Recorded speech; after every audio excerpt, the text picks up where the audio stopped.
Good evening, everyone, and welcome to your virtual town hall. Welcome to all of those who are joining us on YouTube or our live stream. And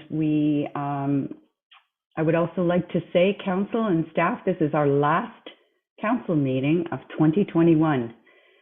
Time sure flies when you're having fun. We have a full agenda tonight, so we'll start by saying that the meeting is being video recorded and live streamed on the Town of Innisfil's YouTube channel and shall form part of the record, which will be retained in accordance with the town's retention bylaw. And for more information, please contact the clerk's office.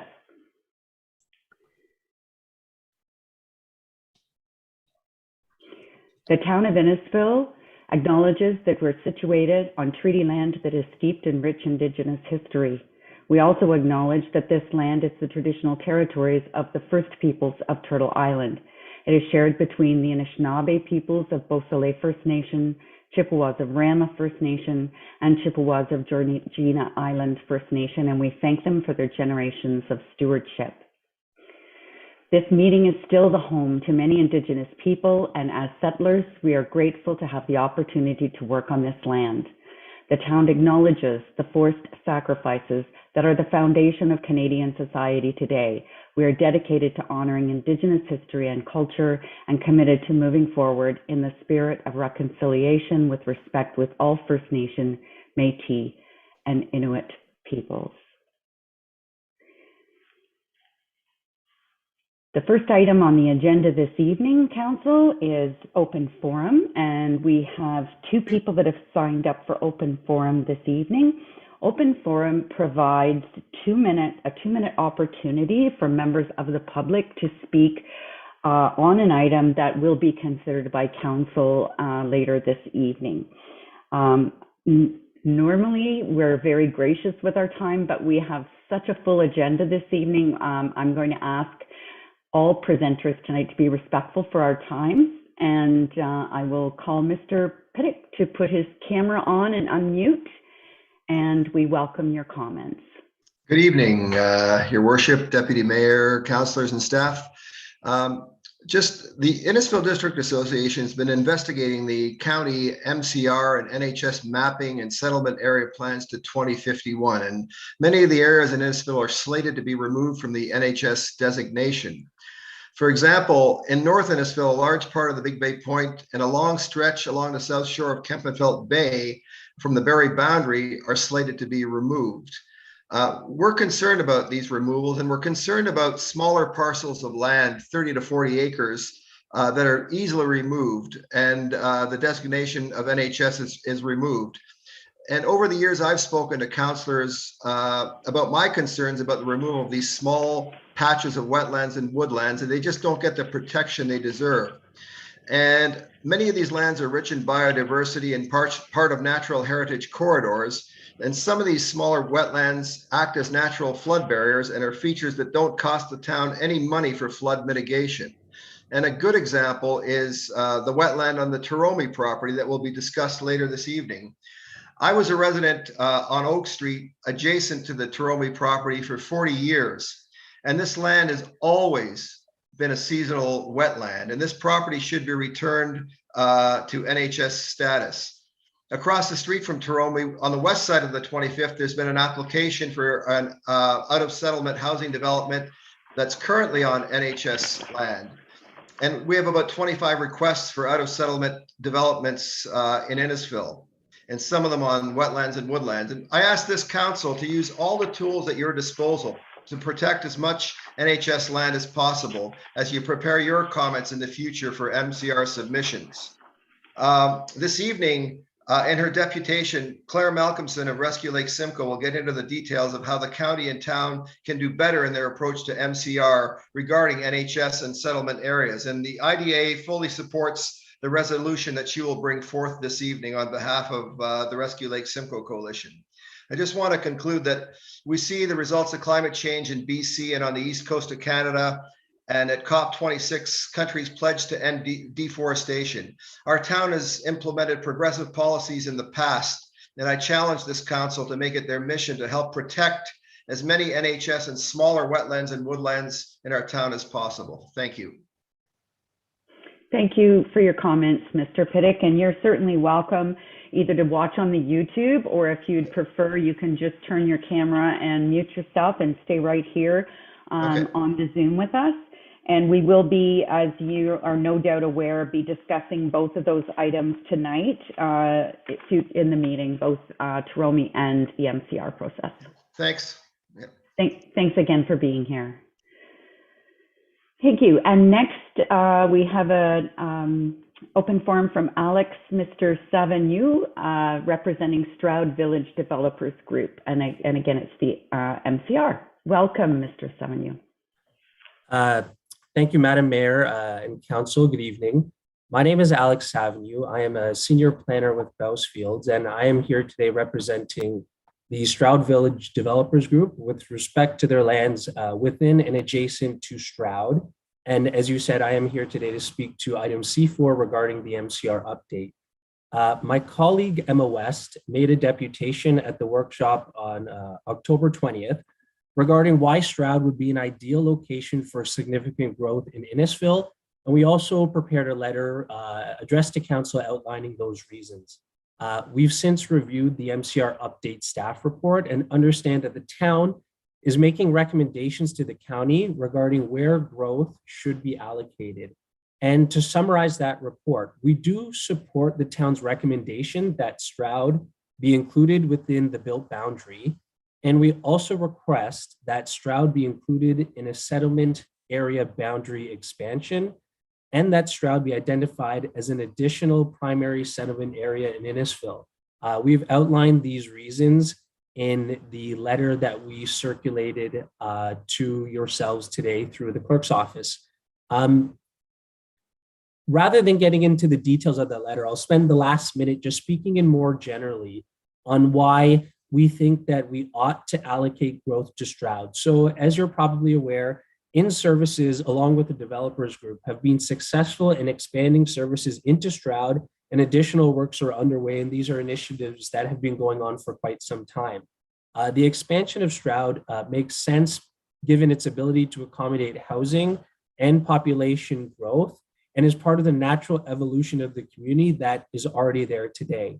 So our request today to yourself, Madam Mayor and Council, is to simply continue and make use of the meaningful and significant investment already made into Stroud to support the creation of a complete community with access to services, amenities, and infrastructure. We do believe that allocating growth to Stroud and permitting the development of adjacent lands is in keeping with the criteria provided by the town in attachment 1 of the staff report. Thanks again for your time today, and please refer to our letter for further details. Thank you. Thank you, Mr. Savigny. Yes, we all did get circulated that letter, so thank you for that. And again, you're welcome to stay and watch on the Zoom, or you can leave and watch on the live stream, whichever you prefer. So that ends our open forum for this evening. So the next item is item number 3, and the approval of the agenda. We have had a couple of additions since it was put on the website. So I'll be asking Deputy Mayor Davidson and Councillor Ices to move and second the approval of the agenda. Any other agenda repair required before we go forward? Seeing none, all those in favor? Any contrary? That's carried. Next is disclosure of interest, pecuniary or conflict. Seeing none, next there's item 5, presentations and petitions. We have none. Under delegations, we have 2. Our first delegation is Mr. Chris Garapi, the board chair, and Chief Andrew Fletcher from South Simcoe Police. Welcome. Thank you, Mayor, and you've answered my first question. The clerk has our presentation available to you, so thanks for looking after that. If we could, again, through you, Mayor and Deputy Mayor Davidson and members of council, it's our pleasure to be here presenting in front of you this evening to present to you our funding request that's been approved by our Police Services Board. And if we can move to the next slide, I'll ask Chair Garapi to provide some opening remarks. Thank you, Chief Fletcher, and thank you, Your Worship, Mayor Dolan and Deputy Mayor Davidson, of course, members of council and staff. It's my honor to address you tonight. Each of you are aware, and I hope you would agree, that the South Simcoe Police Service has provided quality policing to the communities of Innisfil and Bradford, West Gwillimbury for over 20 years. Our communities are experiencing unprecedented growth. Like yourselves, we also know that our municipalities are expected to continue to grow significantly in the years ahead. We're at an evolutionary and critical point for the service. In order for the police service to continue to provide the high level of service the communities that have become accustomed to, the South Simcoe Police Service must also grow, particularly with more boots on the ground. The model of policing in South Simcoe encompasses taking proactive measures and engaging with our communities to prevent crime and victimization. As we become busier, the opportunities for this level of proactive engagement is reduced. Then we will find ourselves returning to a reactive model of policing, which has been shown to be less effective than a proactive model. For our community's sake, this reactive model is not acceptable. We know these types of calls and crimes have been reported, are increasing in severity and complexity, particularly straining our frontline staff, but also those in support roles, such as criminal investigations, or our outreach and support teams, commonly called COAST. The COAST unit has continued to see increases in mental health calls year over year. Our staff levels are becoming strained as our call volume increases due to the near explosive population growth. And we can't expect our crime severity index will also continue to rise if we do not address the growth-related needs. The board is responsible under the Police Service Act to ensure effective and efficient police services are deployed within our communities. Today, you will hear Chief Fletcher outline what the board feels is necessary for the upcoming year. We believe this funding request meets both those mandates and believe this proposal will allow us to continue to be a leader in community safety and well-being. This budget will help prepare our communities for what the future holds. So Chief, I'll turn it over to you, and thank you very much. Thank you, Chair Garapi. And if we can move to the next slide, please. Our budget process with the South Simcoe Police Service starts in the early part of the summer each year, and we start that process from a zero-based budget approach. And what that means for us is that any new items that we're bringing to the board have to be offset by some savings somewhere within the budget. And, this year, obviously, like any other year, we have to look at some key considerations. And, as you've heard from Chair Garapi and as this council knows quite well, population growth and our community changes are paramount to our budget considerations.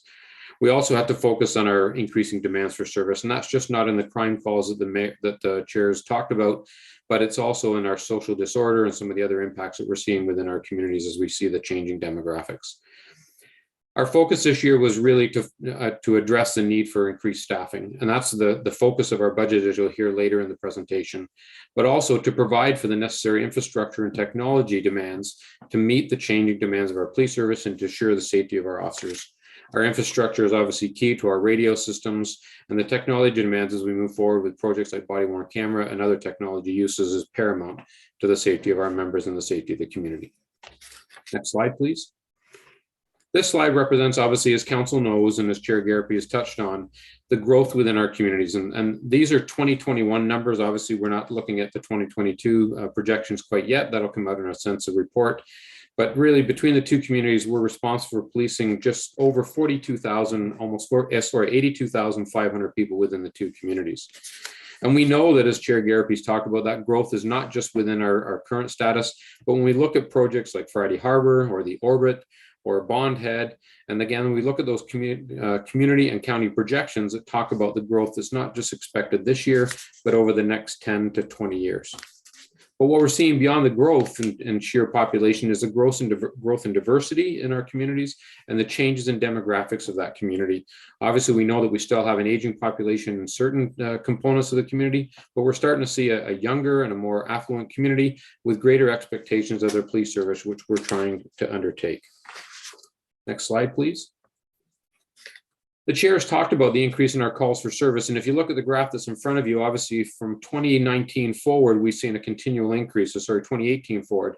I'd like to be able to explain the anomaly for the green chart in the middle, but I can't. And for some reason, our 2019 year saw a huge spike. Of course, 2020 and 2021, we've been working through the pandemic, and we're slowly starting to see that return to norm and some of the increased volume of calls.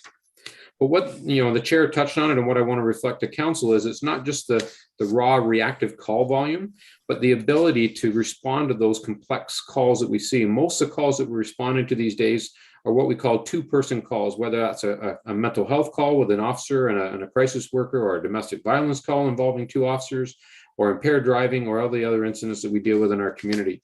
We're starting to see the prevalence of gangs and guns moving into our community, and some of the search warrants and complex investigations that are required. When we tie up that number of resources on those type of calls, that doesn't allow as much left for our proactive response, which we like to try and do, such as the RIDE programs or our community engagement and mobilization, which is so key to the model of policing here in Simcoe County. Next slide, please. And of course, as we start to focus on our staffing for this year and being the biggest portion of our budget, we started to look at our comparators around what we call the cop to pop ratio. And you'll see on the top part of the slide that's in front of you, our national average is roughly 183 officers per 100,000 people. The provincial average here in Ontario is 174 per 100,000. And if you look at our neighboring communities of York Region and Barrie, there are 134 and 163 officers per 100,000. Here in South Simcoe, as we presented to our board earlier this year in a staffing report, we're currently holding at 114 officers per 100,000, significantly lower than what we're seeing in the provincial averages in our neighboring partners. And if you look at the second part of the chart below, what we presented to the board in a staffing plan was how we need to grow the organization. And I'm very respectful of the costing that we undertook many, many years ago and the growth that was needed to get back to where we are. But we know that we're not keeping up with that growth in our community. And we're seeing roughly about a 3.8% population growth and only a 2% growth in our police service. So we keep falling further and further behind each and every year. So the plan that was approved by the board earlier this year for our staffing growth was to add 9 frontline officers in 2022 and 2 additional civilian positions. Those 9 officers are all dedicated and focused on frontline policing needs. In 2023, we hope to grow the organization by additional 4 officers, 2 civilian members, and by 2024, an additional 4 and 2 more civilians, which will get us to roughly 123 officers per 100,000, still well below the provincial average and below York Region, but a number that we think is attainable and will allow us to do the work that we need to do in our community. Each police service is very different, and we're focused on what our needs here in this community, and we're satisfied that hopefully with those growth numbers, we will be able to address the demands of the community. Next slide, please. I know there's a lot of information on this slide, and this is the budget that was approved by the Police Services Board at their meeting in November. And I'll just touch on a few quick salient points for you. In the top part of the graph, obviously on the chart there, is the grants and the revenue streams. We're projecting a slight increase over last year as far as revenue streams. What's not captured in here is the most recent announcements on grants for the community safety and policing grants and any other grants that we'll continue to apply for. But we based our budget on what we know and what's confirmed at this point in time. The next bucket beneath that is obviously our salaries and benefits. And you'll note that, there's obviously a significant increase in our salaries for those 9 new officers. We've allocated $560,000 for that growth of the organization. Most people will recognize $560,000 is not 9 officers at $100,000 a year. That's 9 officers starting at a cadet wage and replacing those officers that are going out of the organization to retirement at a higher level, and the savings that we're finding through that attrition that's allowing us to add those 9 officers and 2 civilians this year. We're not changing our overtime, as we hope to continue as we add new officers to address the overtime needs and focus on the demands of service. The next line down is around vehicles and our repairs and our fuel costs. Although we're so appreciative of the partnership that we have with the town of Innisfil and town of Bradford for the fuel savings that we get due to the pump price, we know that the pump price is going up and we're going to have to absorb a slight increase in that cost this year. But we've tried to offset that with a reduction in our repairs and our maintenance costs as we start to hold on to our vehicles a little bit longer, and obviously recognize the newer vehicles we're having is reducing in that the repair costs. And also we've moved some of the upfitting costs of those new vehicles into our capital budget. The last section in the very bottom portion there is around the other expenses beyond our fuel and our grants and our salaries costs. And you'll note that most of the areas have either held the line as best we can or as close to where we are. Obviously, we know that our contracts for licensing and software is continue to increase as the world changes and we have to apply those user fees. But the biggest increase across the board is our insurance costs. And I know it's not a foreign number to the municipalities. You're seeing those same increases, and we just keep seeing the price go up each and every year. And our increase this year is roughly $150,000 for our liability insurance for the police service, which is a staggering amount and half of the budget amount in that other category. What that means overall on the very bottom line is obviously an increase in our budget of $967,000 or roughly 4.56%. And I should note that obviously when we make our projections, recognizing the town of Innisfil does a 2-year budget, we worked with your staff last year to make our projections, and that 4.56 is just slightly lower than what we projected last year at roughly about a 5% increase. So we're hopeful that that's being captured as part of the budget conversations with the town staff. Next slide, please. When we break down those different buckets that we have, and you'll see that there's the different components of how those tax dollars are spent, 89.2% of our budget goes to salaries and benefits. It's the biggest portion. It's our people, and that's what drives the organization. Our staff development or our training is less than 1%. Our clothing equipment, obviously less than 1%. Even in a growth year when we're adding new people, we've been able to pre-purchase a lot of our items and reuse some of the items that we need to in order to cut that cost and keep it down. Technology, obviously, as we mentioned, as everything seems to have a technology aspect to it, holds just shy of 5% of our budget. Our facilities, we run 2 operations, one in Bradford and one in Innisfil, continue to stay in around the 4.5%. Our fleet is down at 2%, and then any other expenses is less than 1%. And that's offset by a revenue stream of roughly 2.5% of our budget. Next slide, please. The next portion of the slide presentation is the capital budget. And again, I won't go into all the intricacies of the 5-year capital forecast, but in 2022, obviously, we've worked closely with the board and our finance teams to try and save where we can. We had initially projected a roughly $850,000 in capital. We were able to find some savings and moving some of the projects off, and things such as our computer acquisitions for this year. Given the pandemic and the supply chain issues, we weren't able to purchase the computers that we wanted in 2021. So we've carried those funds over into 2022, which reduced the budget slightly in that area.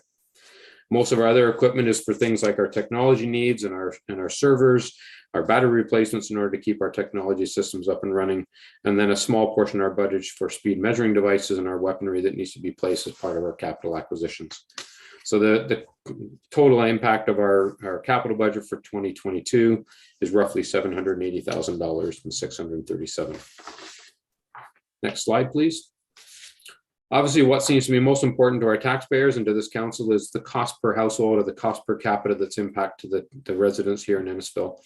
And as this council will know, that our budget is shared between the town of Innisfil at 53.64% of the budget is responsibility of Innisfil and 46.36%.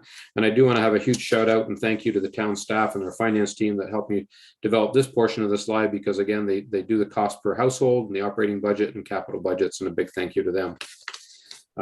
If you look at the Innisfil side of the house, obviously at the total budget being $22,165,000, your portion then becomes $11,889,601.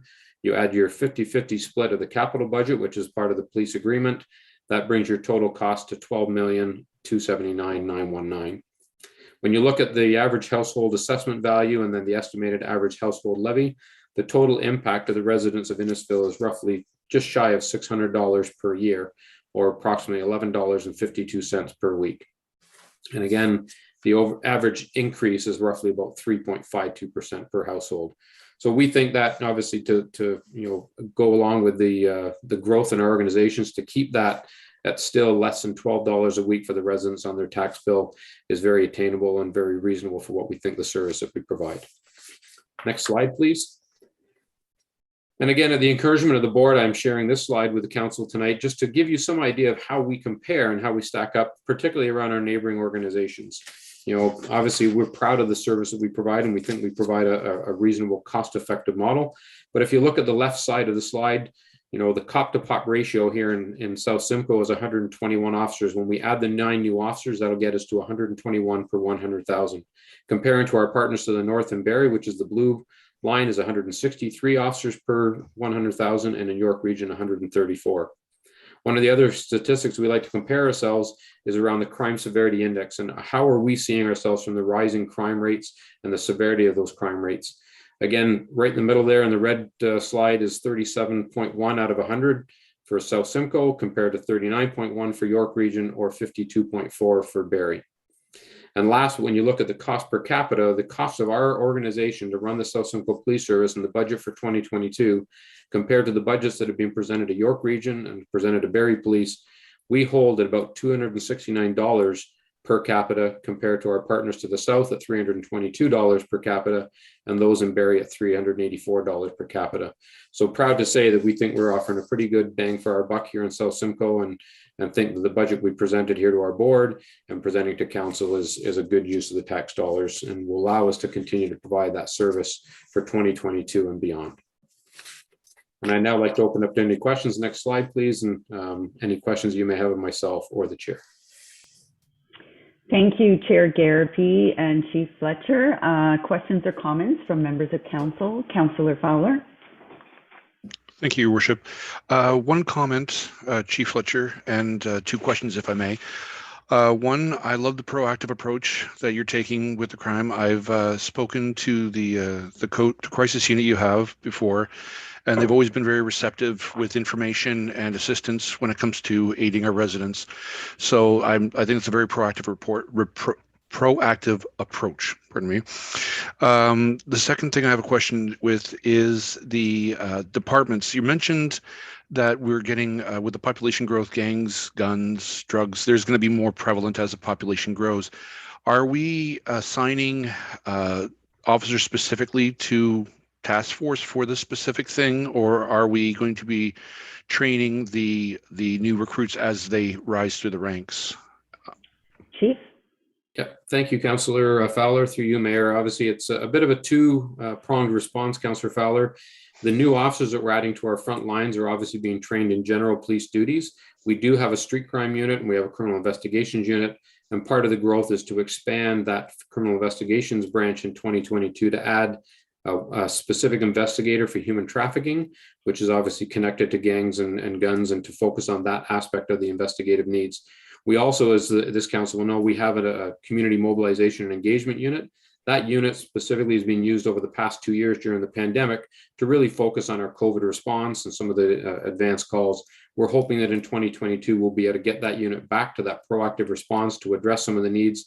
And one component of that team, we look at it as the 3 E's. We have an empathy component through our COAST team. We have an education component through our school liaisons and some of the work we do in the community. But the last E is our enforcement team, and that's our offender management component, to address some of those gang members that are being placed in our community on court orders and holding to those court orders, so that we can then either catch them reoffending or breach their probations and send them back to where they came from.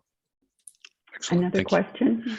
Yes, in the 2024 budget, I noticed a significant spike of $6.5 million regarding the new consolidated headquarters.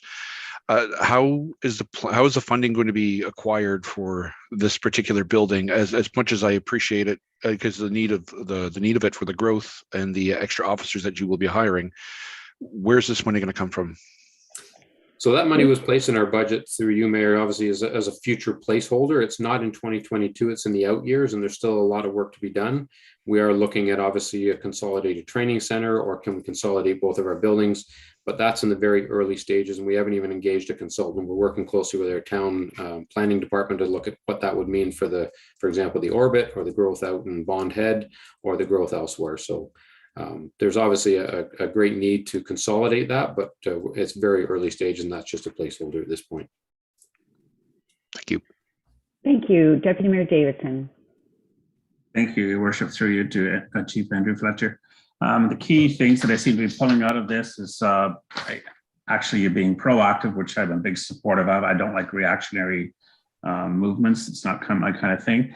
The growth factor seems to be the biggest. I think in speaking in the past, the last budget process done in the last few years, that Innisfil's growth was going to be at 10%.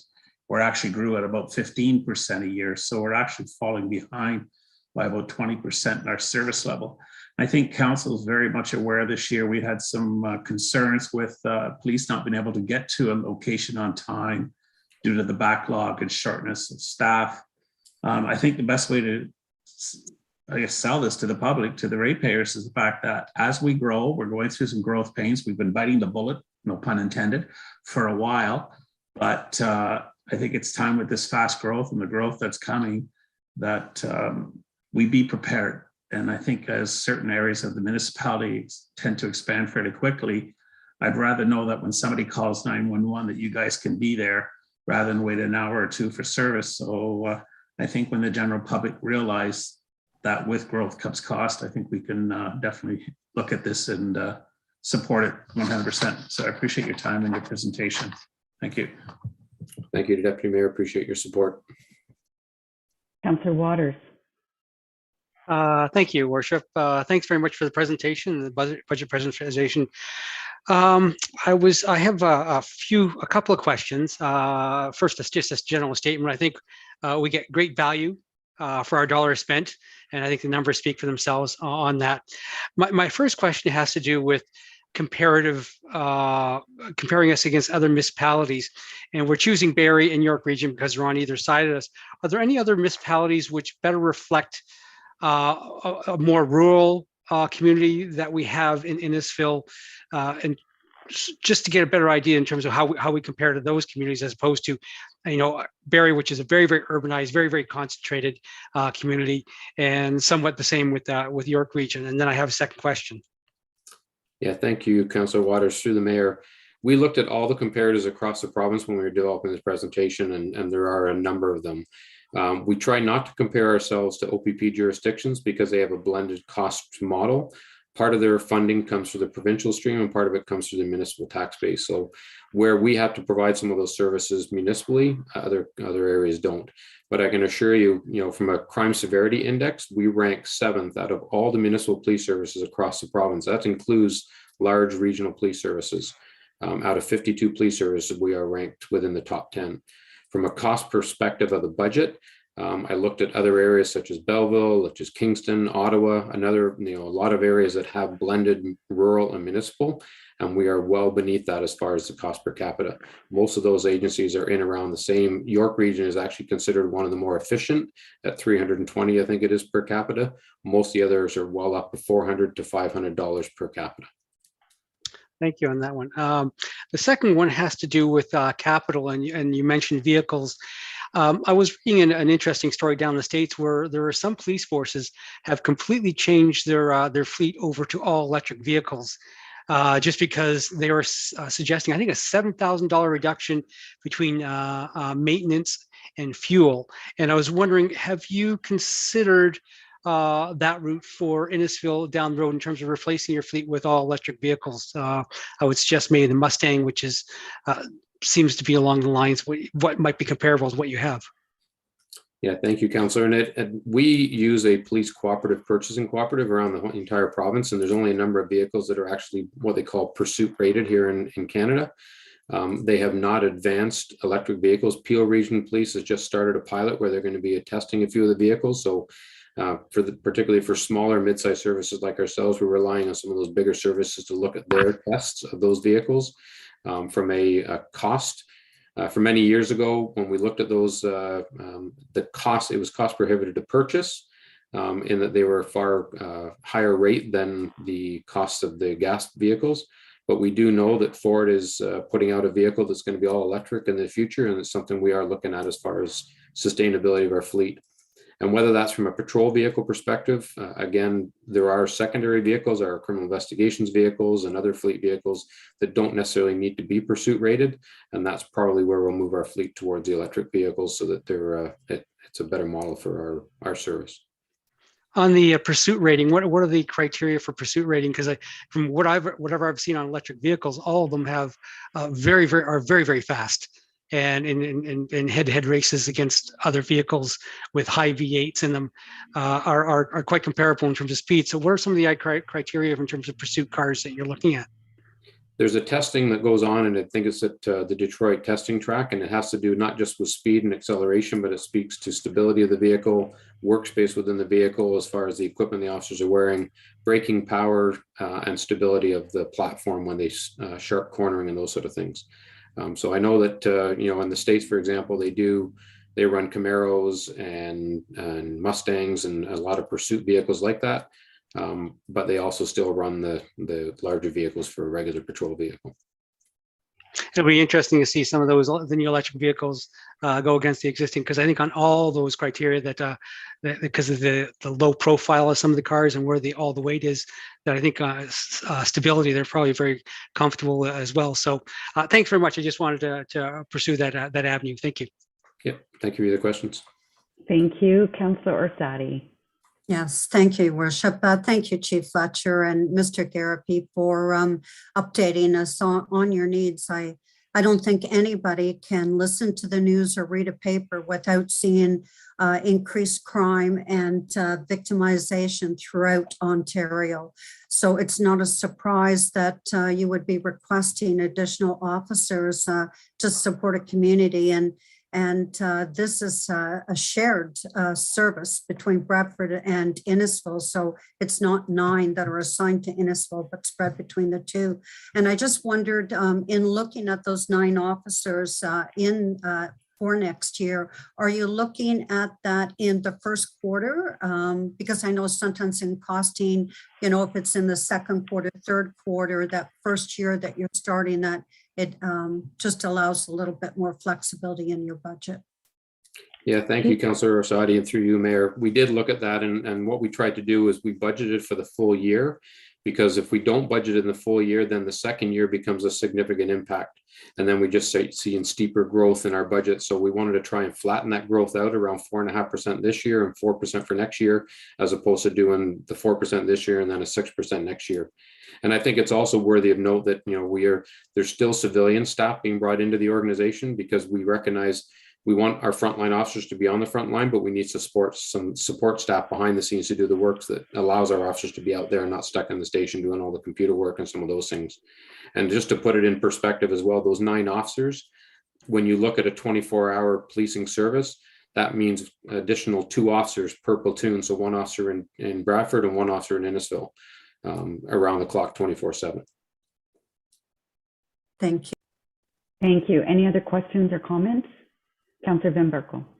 Thank you, Your Worship. Thank you, Chief Fletcher, Mr. Garapi, for your presentation.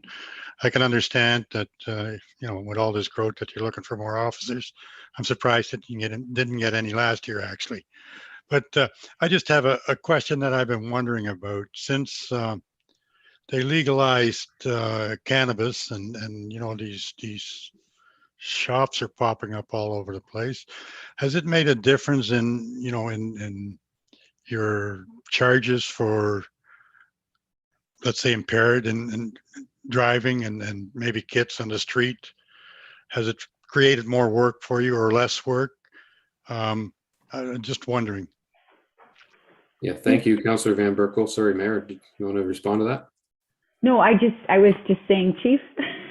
I don't know the answer to that. Councillor Van Berkel, I do appreciate your comments, and I think it was at this council meeting last year where you were surprised that we didn't have people in the budget last year. So we took heed to that and decided we'd add them this year.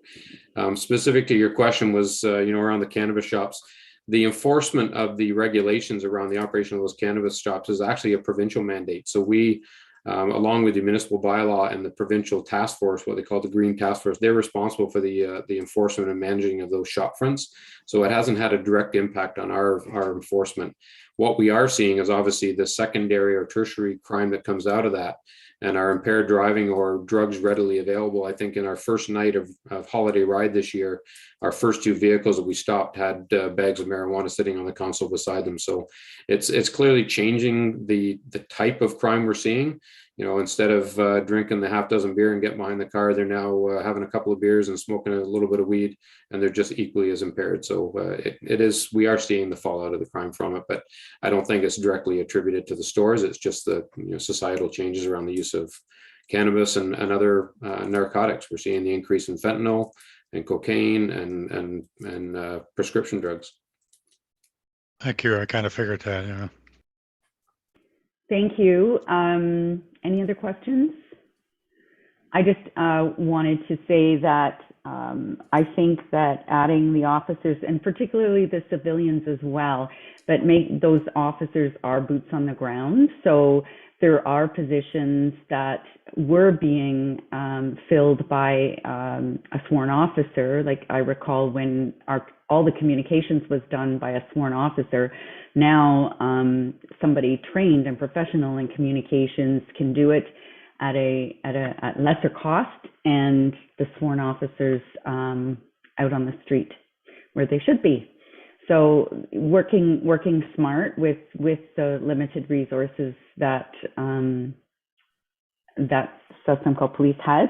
And also I just wanted to say quickly that the last couple of years, the increased tensions between the community and their police force, albeit mostly south of the border, but we've seen it in some places here.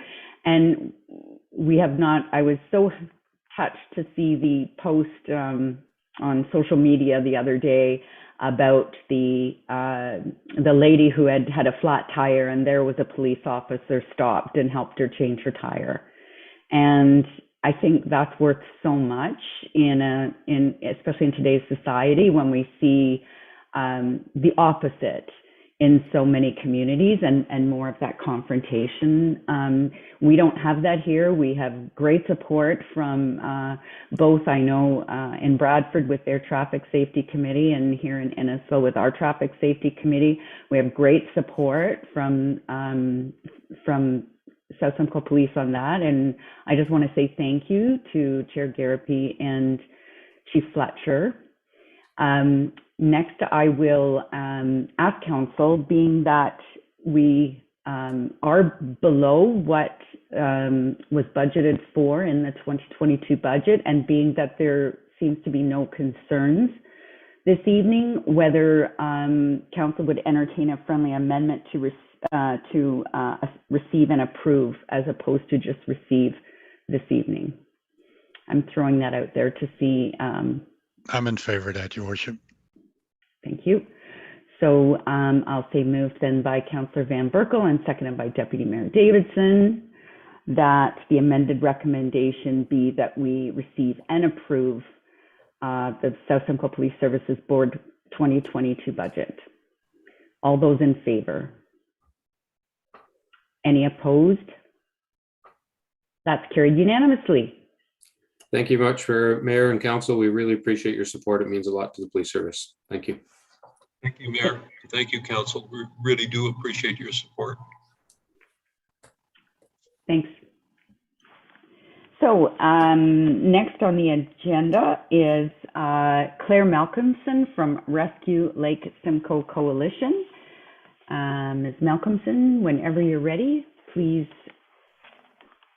proceed and welcome. Thank you so much. Good evening, Your Worship and members of Council. Thank you very much for allowing me to depute on this important item this evening. I see you have my slideshow. That's great. So I've spoken to you before about the Municipal Comprehensive Review, and I'm glad I did because I won't go through those points again. So I'm going to refer a bit to the staff report and focus more of my comments on the natural heritage components of the Municipal Comprehensive Review. Next slide, please. So to speak to the staff report directly, I just want to express support for the staff request to have settlement status for the small towns in Innisfil.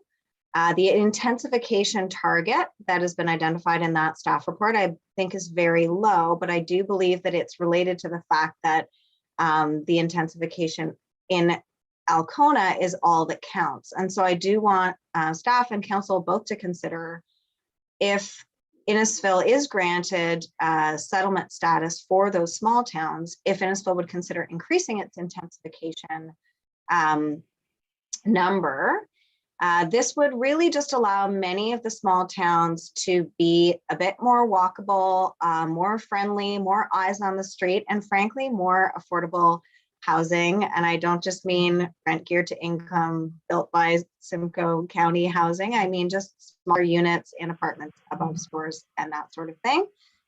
We need to see more of that in our small towns, and it would make them better. This would also help reach transit supportive densities in Alcona and also in some of the small towns as well.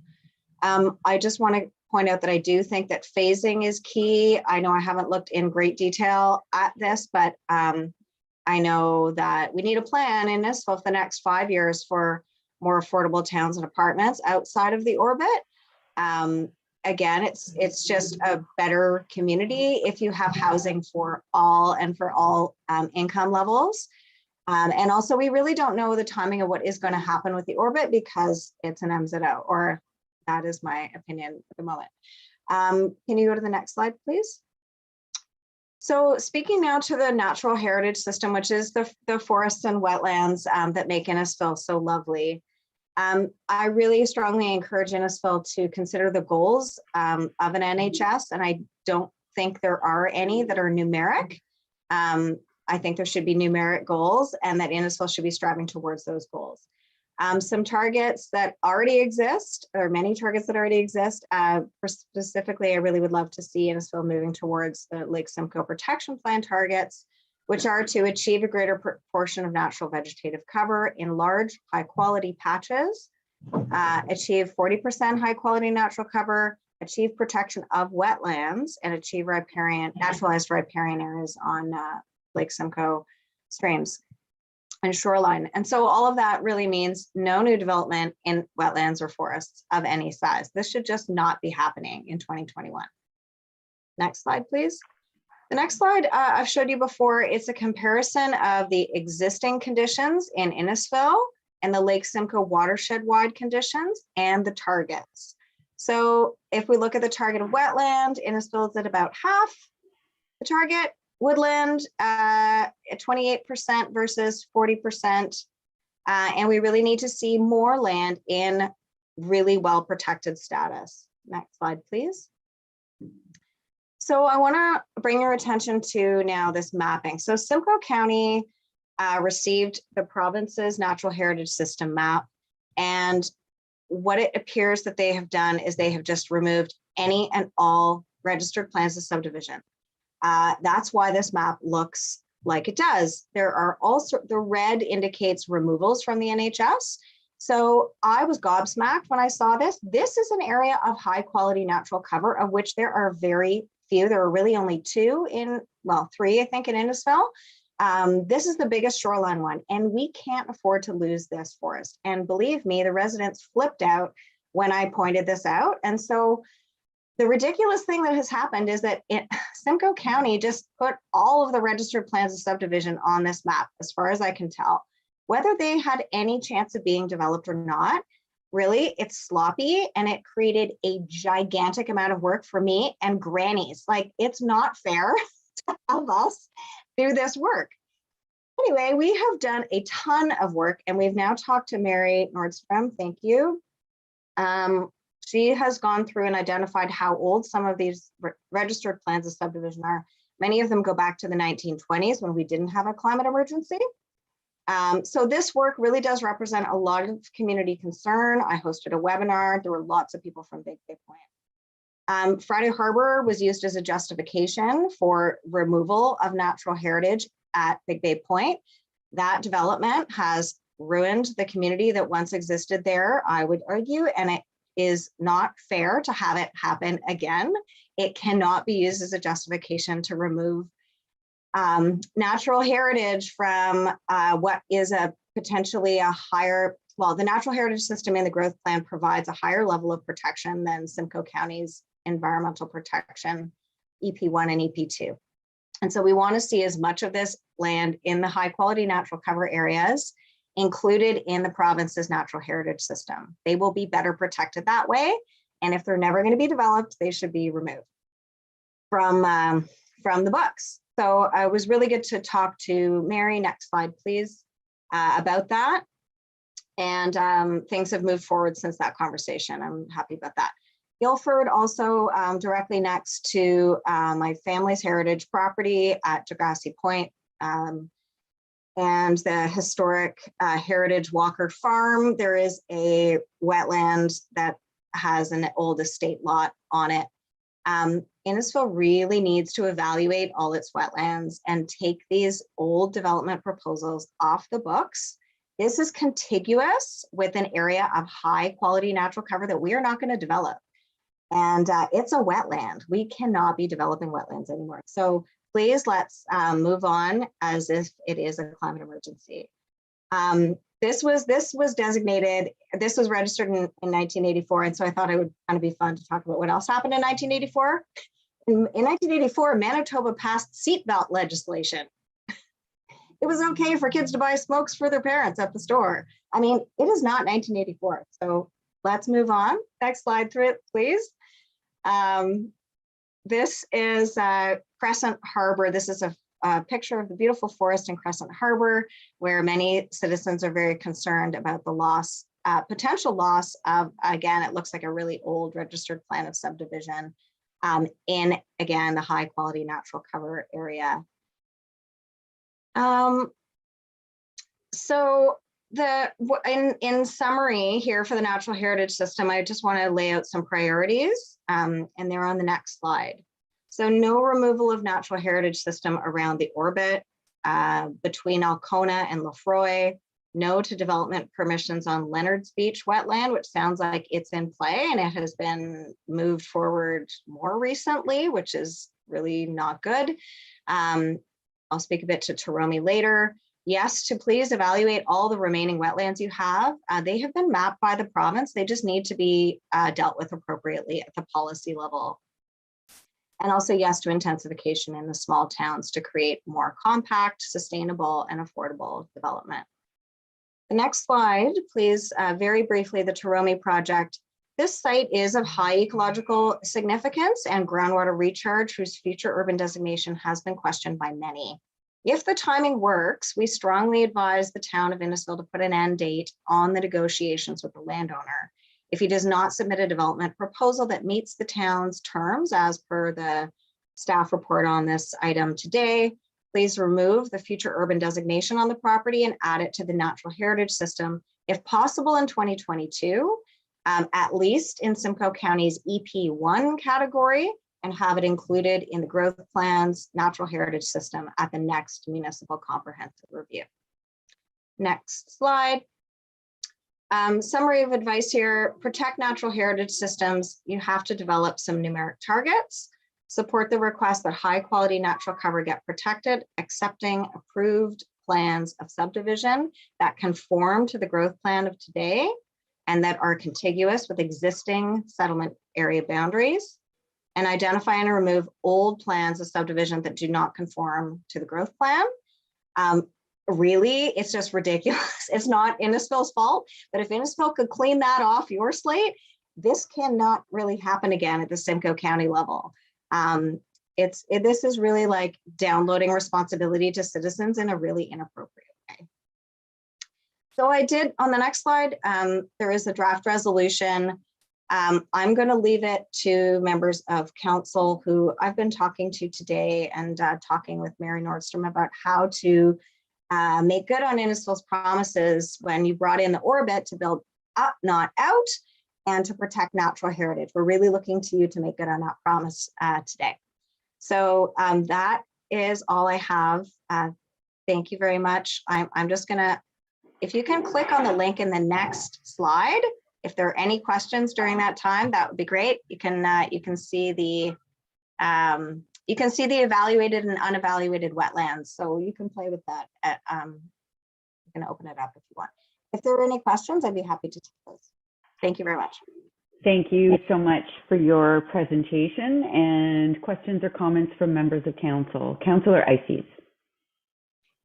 Thank you, Worship, and thank you, Ms. Malcolmson, for your delegation. It's definitely an important topic as we deal with climate change and developing the town of Innisfil in a sustainable way. So my question is a little bit with my background in agriculture, just trying maybe to understand the natural heritage system and how it relates to agricultural lands, because as you know, they're together in different properties and throughout the town, and they are the greatest land area that we have as well. So can a natural heritage system have an agricultural component to it? Are there recommendations on how landowners and farmers can improve that system? That would be my question to you. Okay, Ms. Malcolmson? Thank you very much. Through you, Your Worship. Yeah, good question. So the province has mapped the natural heritage system, and it's being refined right now at the county level. And then Innisfil has a chance to provide feedback on that to the county by January 14th, which is why there is some urgency on taking action on this now. There is also an agricultural system map that has been developed by the province, and that should be something that your council should be able to review in the same way. I've been studying the growth plan and the natural heritage system. So agricultural uses are permitted in the natural heritage system. Significant additions of farm buildings may be restricted, but I think it's basically pretty permissive. So I would just encourage you to look at the growth plan. It's now called A Place to Grow, and it is the 2020 version. And there is a section on the agricultural system, and you'll find all the policies that apply to the natural heritage system and to the agricultural system in that policy. But maybe the planner could speak to this too. Thank you. Thank you. Other questions or comments from Ms. Malcolmson? Seeing none, can I ask Councillor Van Berkel and Councillor Arstadi to receive the delegation with thanks? Thank you. All in favor? That's carried. Thanks again. I can't imagine that the MCR won't be pulled tonight, Ms. Malcolmson, so you're more than welcome to stay on the Zoom with your camera off if you'd like, or watch it on live stream. And also a reminder of the special council meeting that County Council is having tomorrow at 1 o'clock regarding the MCR process. Right. Thank you very much. Good night. You're welcome. Good night. All right, then, Council, we're on item 7. Updates from County Council, any associations, anything on behalf of the municipality. Councillor Waters. Thank you, Your Worship. I have one item to address, and that has to do with the Lake Simcoe Region Conservation Authority Conservation Awards that were held about 2.5 weeks ago. And I must say I'm quite proud of the fact that Innisfil was well represented at the awards. In fact, 4 awards were given out to either families, individuals, or institutions. And so I just very, very quickly, I would like to just mention what the awards were for and who they were. So for a Healthy Land Award, Donnie Chowder and Gail Lauder, who are ice hut owners around Lake Simcoe, received that Healthy Land Award. Innisfree, which owns a beautiful piece of property on Lake Simcoe and has done an excellent job in terms of return the Savannah ecosystem back in the area, also received a Healthy Land Award. The town of Innisfil, believe it or not, won an award for 3 restoration projects that we did. So I congratulate the staff who worked on those projects. So well done in terms of showing that Innisfil does care, and not only the residents, but also the staff who work for us. So congratulations to them.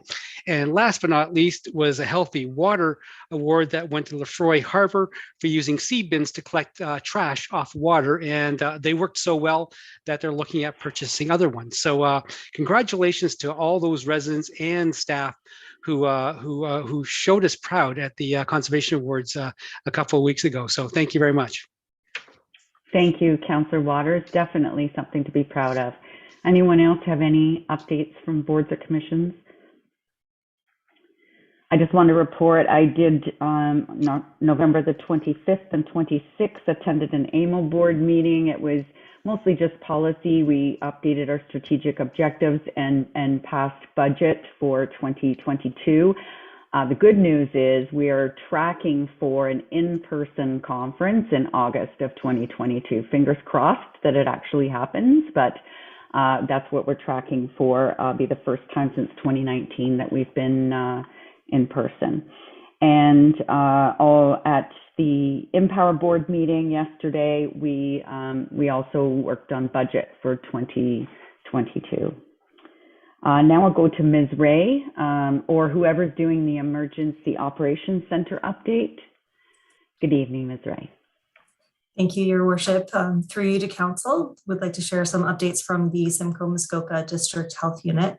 COVID cases have continued to rise at a current weekly incidence of more than 80 cases per 100,000 persons. This represents a doubling over the past 3 weeks, and the weekly incidence is more than double than that of the province. Many of these local cases are among youth and young to middle-aged adults who are not yet fully vaccinated, although the largest age group affected is children between 5 to 11 years of age who have only just recently become eligible for vaccination. Due to the high incidence of COVID-19 in Simcoe Muskoka, an additional letter of instruction could be issued to reduce capacity limits. Other health units experiencing case surges have taken the step of reducing capacity limits in their regions in various settings. The SMDHU is calling upon businesses, organizations, and individuals to do all that they can to avoid the need for further restrictions. A formal letter was shared publicly December 3rd, 2021, outlining, reiterating, and reminding organizations, businesses, and individuals of the public health measures, including vaccination, that will help us see a reversal in the case incidence rate across our region. That letter is available on SMDHU's website. The Ontario government, in consultation with the Chief Medical Officer of Health, is extending its pause on the lifting of capacity limits in remaining higher risk settings where proof of vaccination is required. This pause is necessary while the province continues to monitor trends in public health and healthcare indicators, and as we learn more about the Omicron variant. Thank you so much, Ms. Ray. Any questions? Anyone else have anything they'd like to add? Seeing none, we'll get down to the meat of it then. So we'll move into item 8, which is our consent list. So we'll go through all of the staff reports that are on tonight's agenda. Council can ask questions of these items and not pull them, or pull them and we'll go into committee of the whole shortly and debate those items. If we don't pull and debate anything, that means at the end of the council meeting, it will be passed. So we'll start with item A1, the special council meeting minutes from November 17th. A2, the council meeting minutes dated November the 24th. B1, the report from the Remembrance Day Working Group Committee. B2, the report from the School Zone and Traffic Safety Advisory Committee. B3, the Innisfil Beach Park Ad Hoc Committee.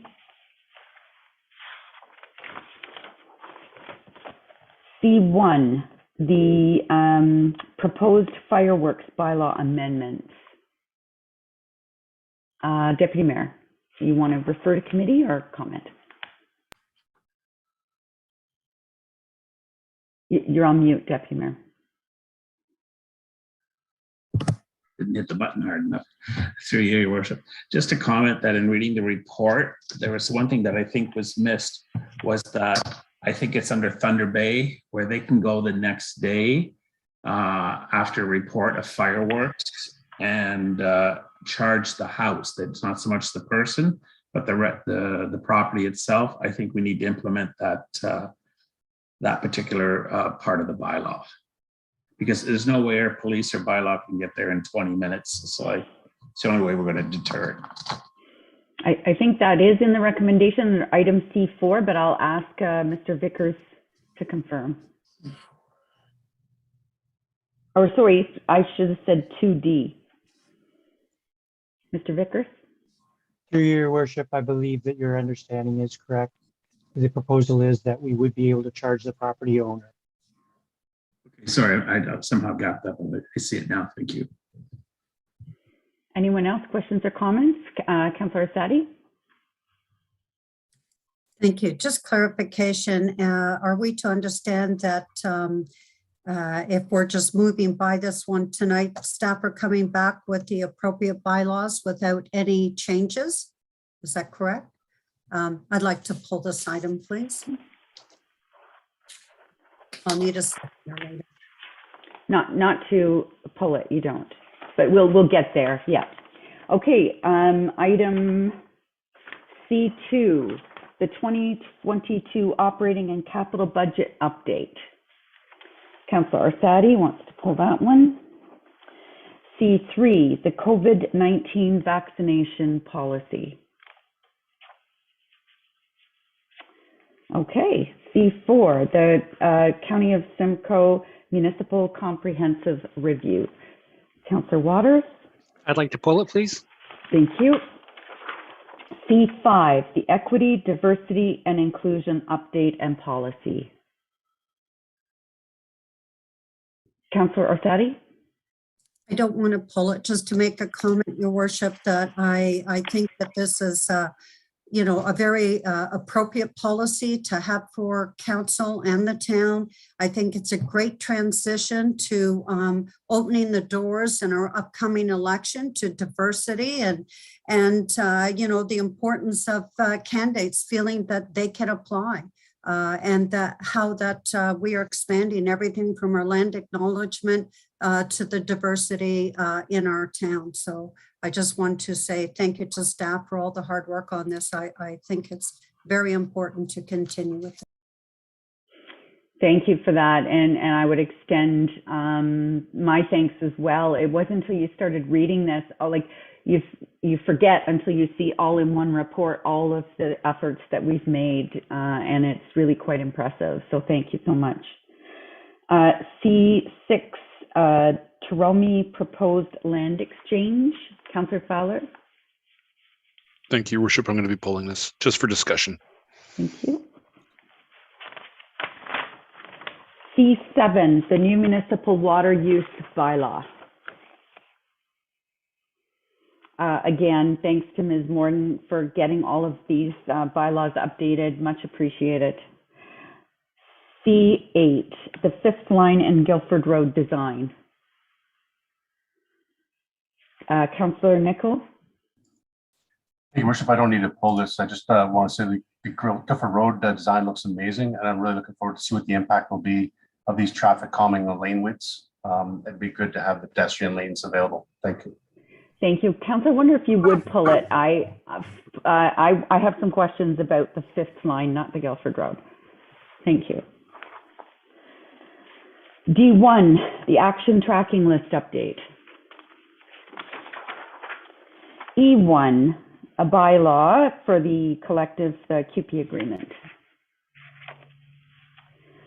There's no items for correspondence for action, and then there are 3 items under the correspondence for information. Did anyone want to pull any of those or comment on any of those? Seeing none, that's the end of the consent list.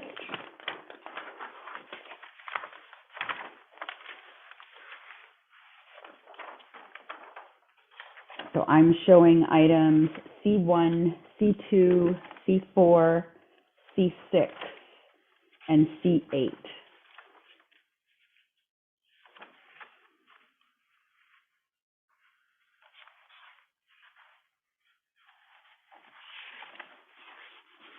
And could I ask Councillor Waters and Councillor Fowler to move and second the recommendation? All those in favor? That's carried. Next, we resolve into committee of the whole. And that will be moved by Councillor Payne and Councillor Nicol. All those in favor? That is carried. So now let's go to our first item, which was C1. And that was pulled by Councillor Arsati. Thank you. I'm looking for a seconder, hoping Councillor Ices, or thank you very much, Councillor Ices. Just a couple items on this one.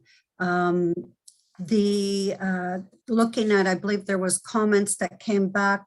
This went out to the public and we saw some staff giving us some information back. And there was concern by the public and recommendations for shortening the duration of the time for allowing the fireworks. And I think that's a good recommendation from dusk to 11 p.m. And so I just like to look at, discuss that and make that recommendation. Also, because we're adding on, this whole thing started because residents are concerned with the number of fireworks that we have that are getting uncontrollable and hard to manage. And we are being inclusive and considerate of diversity in our community and adding some dates that are recommended by staff. But I'm just wondering, and going back over this, having this on Victoria Day and Canada Day as regular holidays. But I'm really wondering, I didn't see New Year's or New Year's added back in here, but I think that recommending that there not be, that we remove the fireworks from New Year's Eve. I think there was even a notification, mention in here allowing New Year's Eve until 1 a.m. When you're talking about children and animals and those are the two concerns I had with the New Year's and shortening the time from dusk to 11 p.m. Sorry. Mr. Harris, any comments? Thank you, Your Worship. Through Your Worship to Councillor Arsati. Just clarification on the time that fireworks can be let off. So the bylaw does currently have restrictions in it that they can only be let off from dusk to 11 p.m. on the main day. So that is one of the current restrictions we do have. Okay. And then, sorry, just clarification in this report, going back over. So this is now just keeping it to Canada Day, just clarification for our community as well.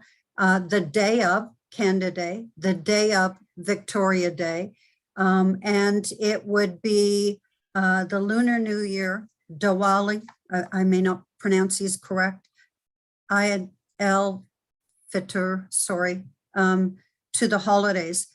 And are those holidays, those extended holidays, are they one day? Because some of those nationalities have a 5-day celebration in other communities. Mr. Harris? Through Your Worship to Councillor Arsati. So yes, it is just the 1 day for those additional days. And then just clarification on New Year's. You're removing New Year's Eve in this report. Mr. Harris? Through Your Worship to Councillor Arsati. No, that won't be removed from the report. The only difference for fireworks discharge on New Year's Eve is from dusk to 1 a.m. the following day. Dusk to 1 a.m. Correct. Allowed on New Year's Eve and New Year's Day? No, just for New Year's Eve. Yeah. So, yeah.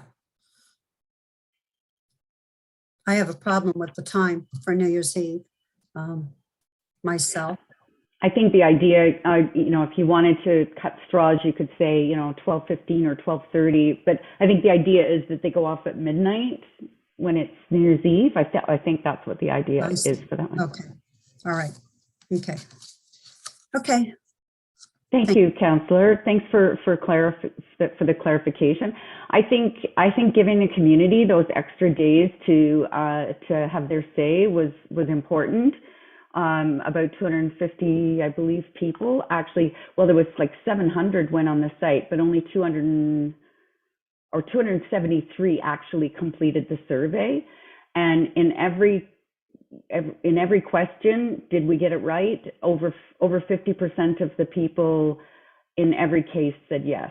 So from a low of 53 to a high of 73. So I think we've nailed it. Kind of hit that proper balance, but time will tell. And of course, having that added enforcement opportunity of charging the property the next day, I think will help as well. And again, staff really did their homework. They talked to so many different municipalities that was really helpful as well. So that was moved by Councillor. So go ahead, Councillor Eisses. Thank you, Worship. I would also like to thank the residents for their input into the survey that staff put out. I thought it was a lot of engagement there, and it does help us when we get to vote on this tonight to feel like we are making some changes that will make a difference in the town. So my question would be with regards to point 3 about the online map feature.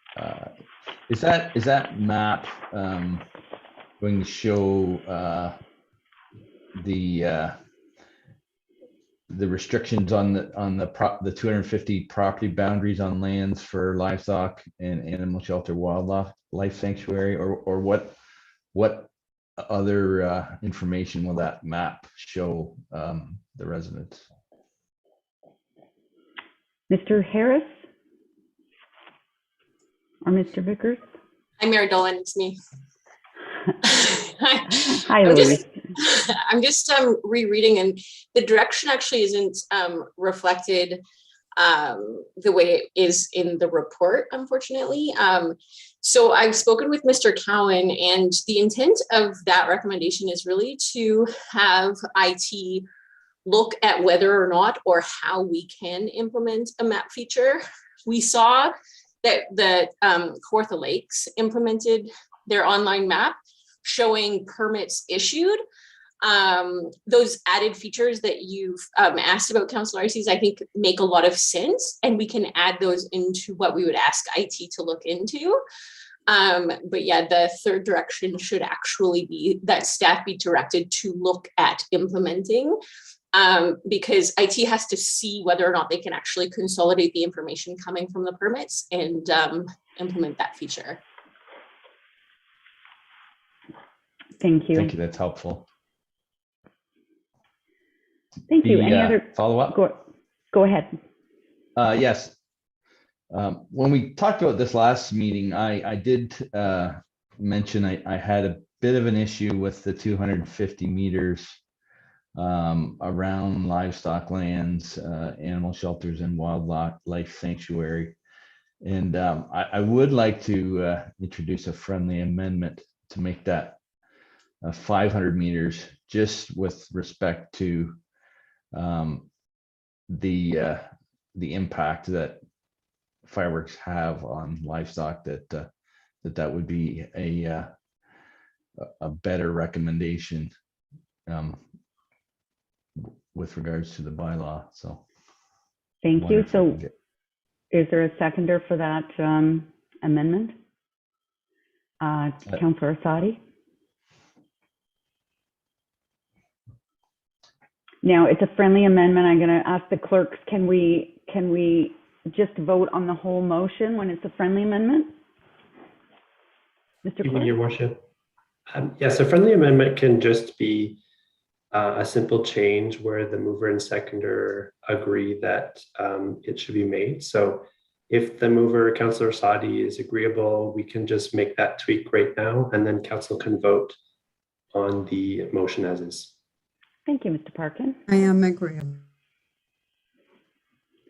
Thank you. So we have a motion that's been with one small amendment, and we have a mover, Councillor Orsatti, a seconder, Councillor Eisses. Any other discussion?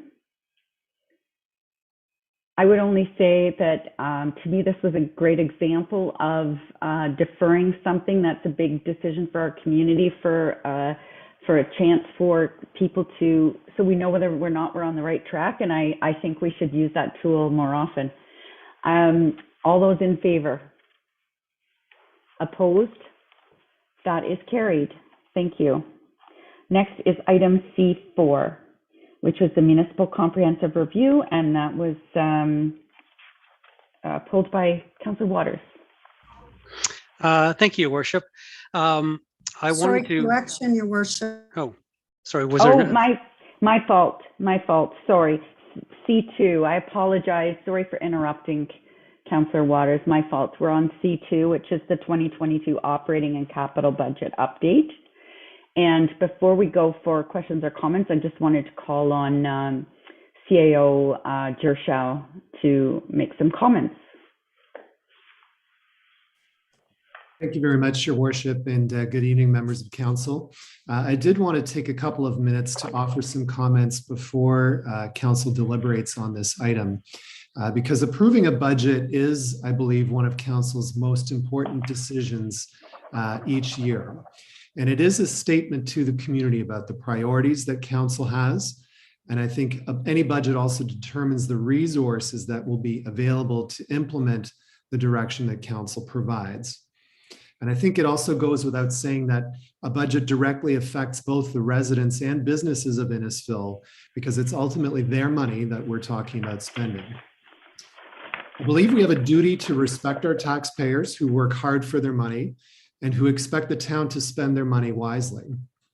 I also believe we have a duty to invest in this community, to provide the services and the infrastructure that our families and businesses depend on, and to ensure that we're prepared to meet the needs of the future.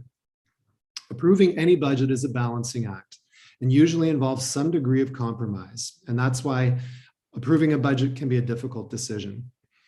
Since I became your CAO in October, I've been working very hard to understand the needs of this community. I've also been assessing our capacity to deliver on our service delivery mandate, both today and in the future. And I wanted to outline some of the observations that I have. I am a bit concerned that we're falling behind in our ability to deliver on the services at the level that our community expects. And while tools like development charges do help us to pay for growth-related capital, I'm also concerned about our ability to maintain the infrastructure assets that we already have so that they serve Innisfil well for years to come. We all know that growth is a fundamental reality in Innisfil and one that we need to plan for. And we need to ensure that the town as an organization also grows in a way that matches the needs of the community that we serve. You will all recall that the town of Innisfil has a multi-year budget policy.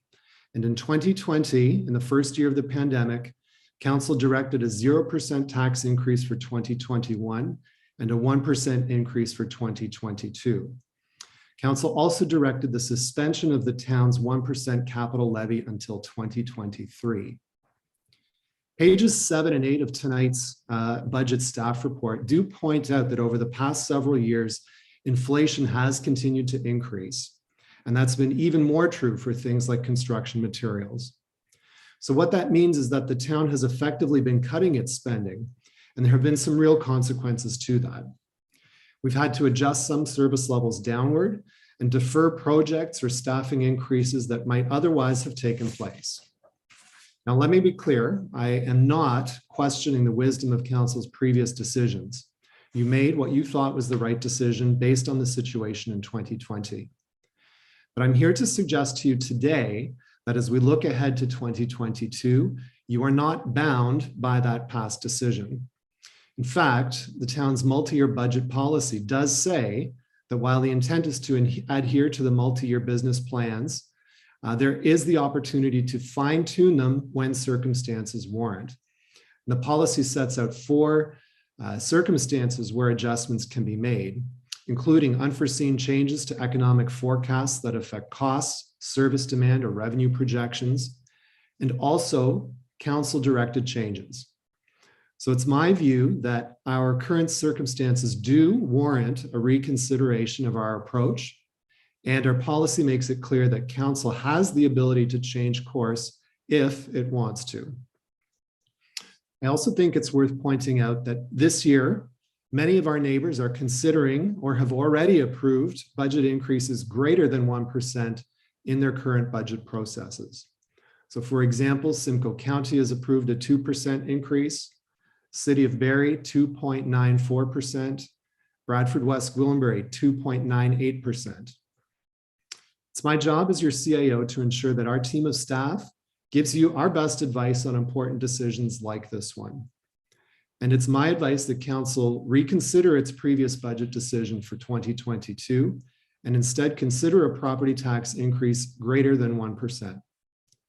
I make that recommendation because I think we need to be making investments to maintain our service levels in the face of growth, whether that means making sure our parks are clean, that resident concerns are addressed in a timely manner, or that our infrastructure is properly maintained.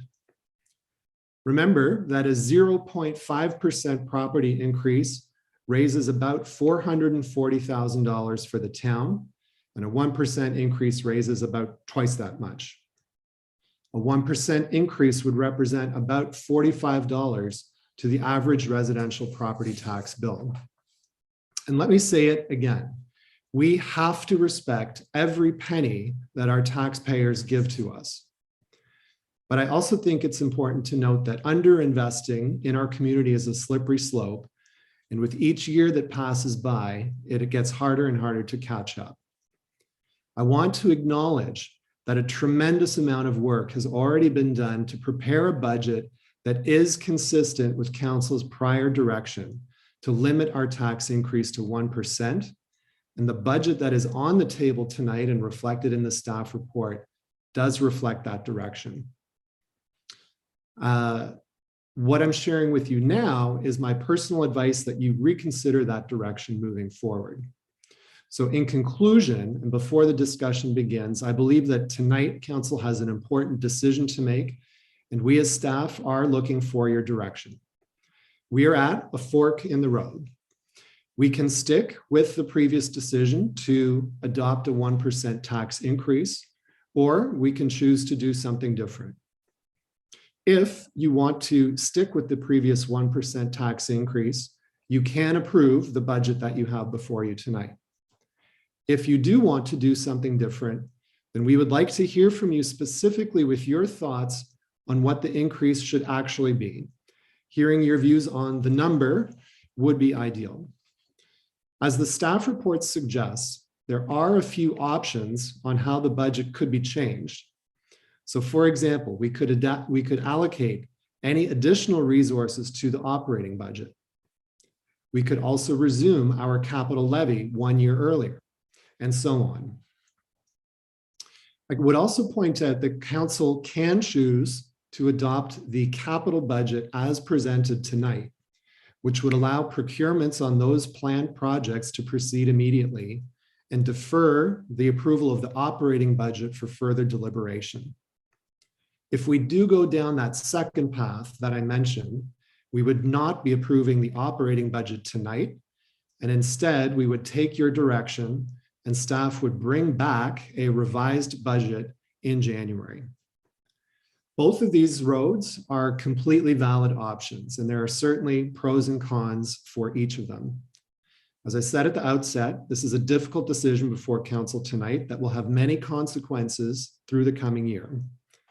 All of us staff are here to support you in that decision and to answer your questions, and I will thank in advance Mike Melanishin and Audrey Webb for their assistance through this whole process. So with that, I'll turn things back to you, Mayor Dolan, and we'll look forward to a good discussion.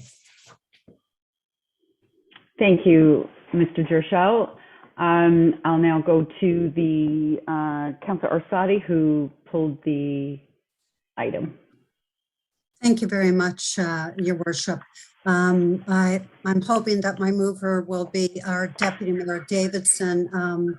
I see him nodding Just thank you. And I think our CAO, that seemed to be a perfect introduction to where I want to go. When I was looking at this report and thinking of what council and our community has gone through, let's look at last year and this year with the pandemic and the strains that we've had. So everyone seemed to be fine last year, but the strains that we're having are coming out in our community. They're expressing this pleasure at the level of service that we're providing, from operating services that are strained, from the need for additional operating a budget for our bylaw enforcement. I mean, they're asking for enforcement. They're asking for enforcement with teeth to it. We can't do that with where we had looked at before. And I think for me, it was like we had a crystal ball and we were trying to envision what the future was going to look like. None of us had any idea. But now that we're in this situation, I think that, you know, when I saw this option on page 9 of this report, it just seemed perfect to me that option 2. For me, I think that we need to approve the capital budget. We can't go down that road to change that. We've worked so hard in that. But as far as the operating budget, I think that we need to resume that 1% capital levy. And we have to look at an additional percentage to reduce the pain and the strain of catch-up in 2023, or whoever's on council is really going to have a tough time ahead. And it's better to take this in a smaller amount than have a big, 4% and 4.5% back in 2023, because we can't provide the level of service that our residents are requiring in order to for our community. And I think our CAO, Oliver, mentioned some really great things. But for me, I feel that we need to resume the capital levy, which is that 1% for 2022.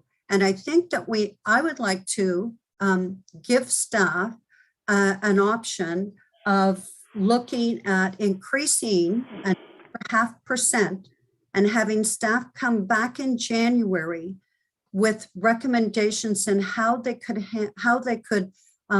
provide that level of service for 2022 with that extra 1.5% on top of the 1%.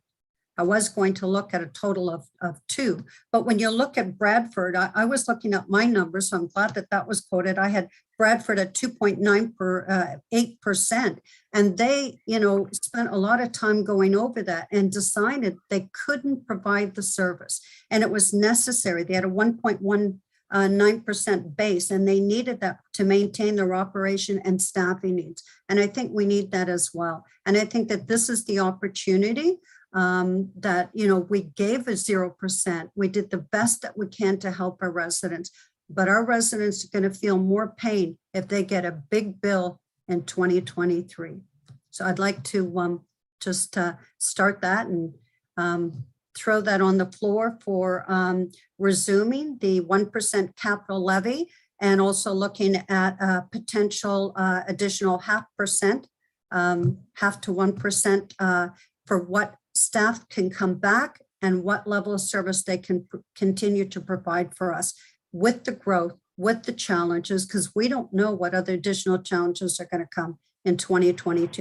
We're opening up the parks, additional garbage, it's the streets, the trail maintenance, etc. Thank you. Thank you, Councillor. So you had a seconder, and does what's on the screen reflect your amendment? It does not, I don't think.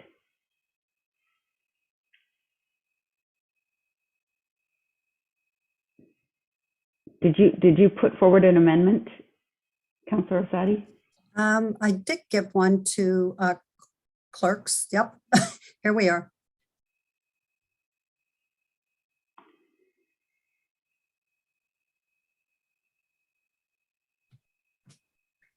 So So I just wanted to clarify, because there's nothing on there about the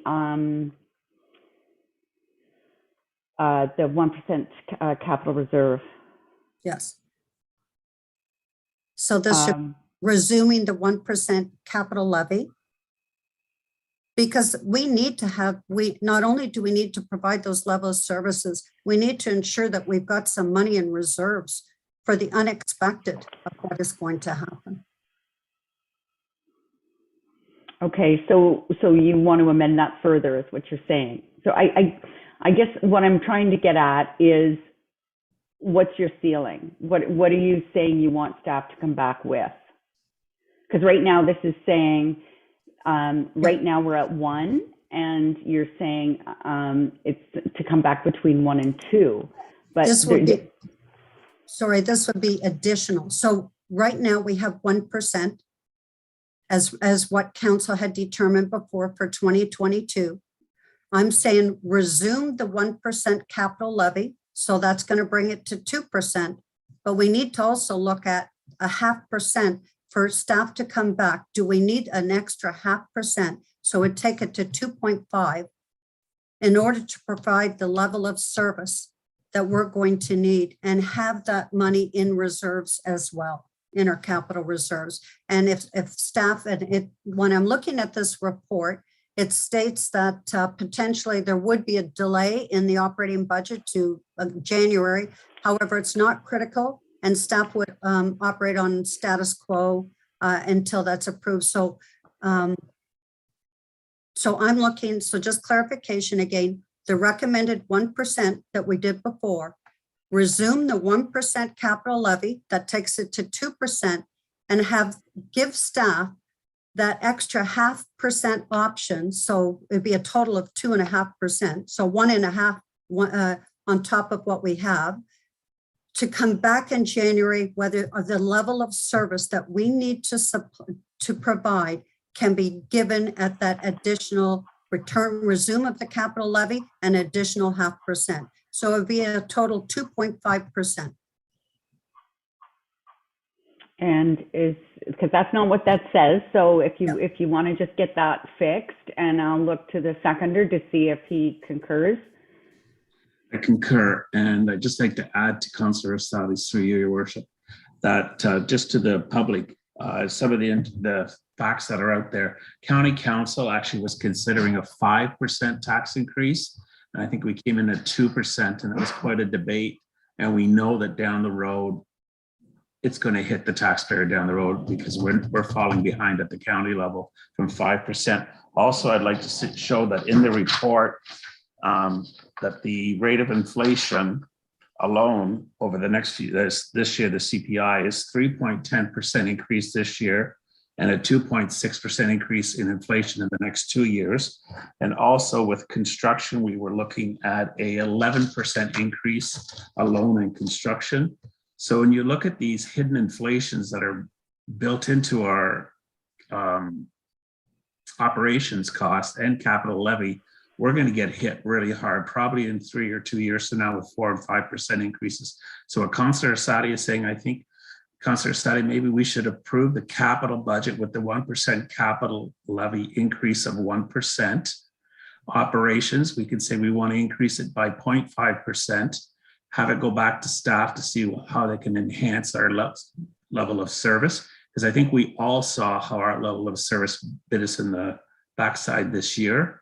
So that and all together would bring in a 2.5% tax increase, which is the reality of really what's happening out there today. And so I think we concur together on that process. Mr. Jershaw? Thank you, Your Worship. I'll ask Mr. Melanishin to help me out if I mess this up, but I just for clarity want to ensure council is clear.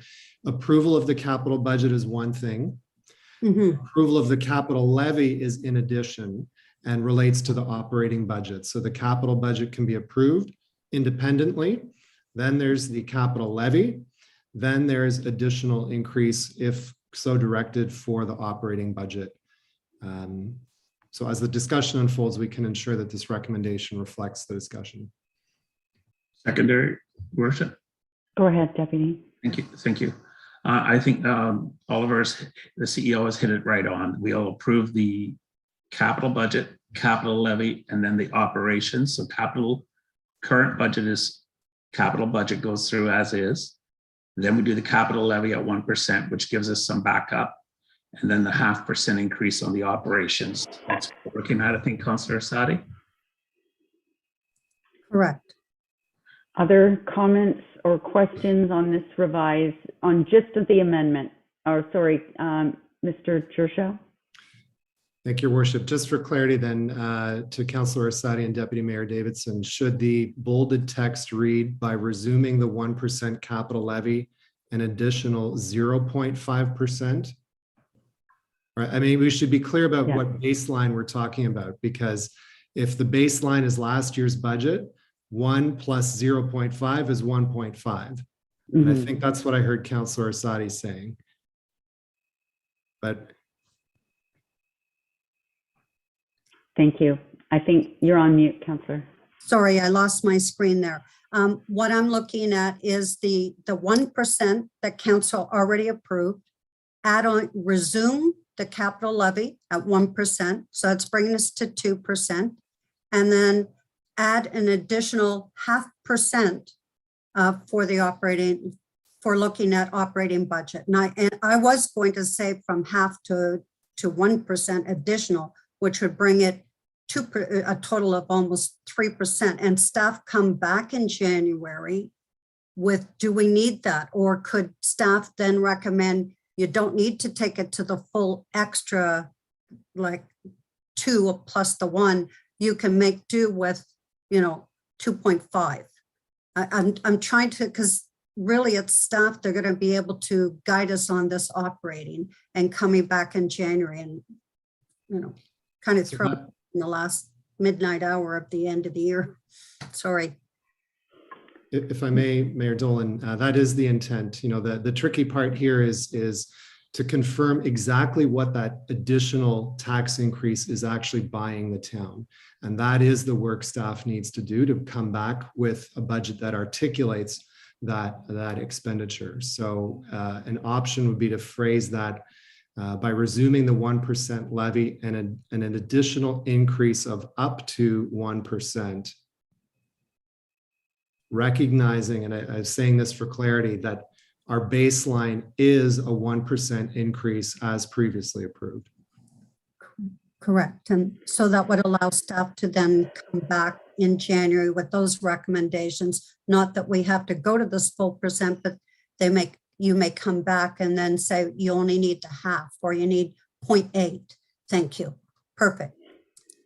So so we've got that now set and everybody understands what it says. And I'll go to Councillor Waters. And it's just on this clause that we're going to debate. Yes, I realize that. Thank you, Your Worship. I'm looking for some clarification. I think last year when we did the 0% increase, we did, I'm not too sure if blended is the right term to use here, but we said that overall the tax increase to the citizens would be a 0%, and we absorbed the increases from police and the county, which was more than 0% last year. Does the increase this year, is it the same situation where we're absorbing those 4.5 increases from police and the 2% from the county? Are we absorbing that into the overall increase of only 1%? So I'm asking for some clarification on that. And is that how we always do things, or has the overall increase for the taxpayer been like 1% from the town, 2.5% from the county, and so on and so on? So I'm just looking for some clarification, please. Mr. Melanesian? Through your worship, yes, that just to clarify, those percentage rate increases do incorporate the blended from the police, the education, and the county portions of it. So we are talking a blended tax rate. So the 1% is a blended tax rate of all of those. And now, is that the normal? Is that the way we've always done it in the past, or it just seems that that we're taking the bite on services if we're absorbing those other increases as an overall tax rate increase? Through your worship to Councillor Waters, yes, we always have done it that way. And we, especially last year, it was the town portion, if you recall, where we had to take a bigger hit to offset some of the increases in our partners. Correct. Thank you very much. Just wanted to look for clarification. So with historically though, many years ago, it would be the other way around. So the town portion might be like a 6% increase, and we used the room we had with the education to absorb that to get our blended down to 2 or 3. So it's gone both ways in the past. There were times when back in the 90s when the education tax was huge increases every year, and so we'd end up with like a 0.2 increase, and yet the tax bill would still be that got to the resident would be a 7 or 8% increase, but it would all be the education taxes. So it is a mixture. I think this is the most accountable way to do it, the most transparent way to do it, so that you Ms. Webb might be able to help me, but we've always tried to give our residents lately the blended piece, because what would happen years ago is we'd tell people, well, the town's tax increase is only 0.05%, and then they get a tax bill that would be 6% higher because of other forces. Ms. Webb, can you help me? Yes, Your Worship. So this is how we've communicated this piece out, and as you indicated, it's the most sort of understandable way for the average property owner, because they are looking at that overall tax bill, the bill that they get in the mail. What does that increase look like? So we speak to it in that term, and we communicate it out in those terms. And it's similar to how other municipalities communicate their increases out as well. So I guess what I'm suggesting then is that out of that 1%, if we're just looking at the 1% as opposed to the new percentage we're looking at, we have to make up the extra in the police budget and the county out of our 1%, out of that 1%. Am I being clear on that? Which just means that means. Yeah, through Your Worship, to Councillor Waters. Yes, that's correct. And, that was a bigger hit last year, of course, at 0%. And I forget what that blended rate looked like. I can't remember. It might have even been a negative portion on the town's overall increase, because we were having to absorb, those increases from the other agencies. But as Mayor Dolan indicated, there have been years in the past where it went the other way, where the town was able to increase our portion more because we had room from the other agencies. So, it really depends on the situation, on how that works out. But we've always been consistent, I believe, in terms of how we're communicating out what that tax increase is, because you can talk about a tax increase in many different ways. And so just to be consistent from year to year at the town, and with the messaging that other people might be hearing from other municipalities, that's how we've been communicating that message. Well, I think it's important to be consistent. I appreciate the clarity on that, but I guess my point is that if this just makes it even tougher for us to provide services, because realistically the increase is really even smaller, and so I just wanted to clarify that whole thing. Thank you very much. Mr. Melanesian. Through Your Worship, just for further clarification, when we were building the 2022 budget, we made some assumptions. So we assumed that the county rate was going to go up to 2%. So we have factored that into this, as well as the police. So I think we factored in a 5% increase. So we have a little bit of a savings, a little bit to play with that. So your Councillor Sadi's, recommendation to go up a half, up to 1%, will be a direct impact on the town portion. We've already factored those into the blended rate. So every dollar that you're adding to the budget will go towards town and not to those other portions. If anything, we're going to recoup a little bit from the Police Services Board that had a bit of a savings on it, but better than what we had predicted. So don't tell the chief that, Mr. Melanesian. Other questions or comments on this? Councillor Fowler and then Councillor Nicol. Thank you, Your Worship. I'm kind of hesitant about moving forward in this fashion. I mean, it's a no-win situation realistically. The residents are going to pay one way or another, either through a loss of services or a harder hit in the pocketbook.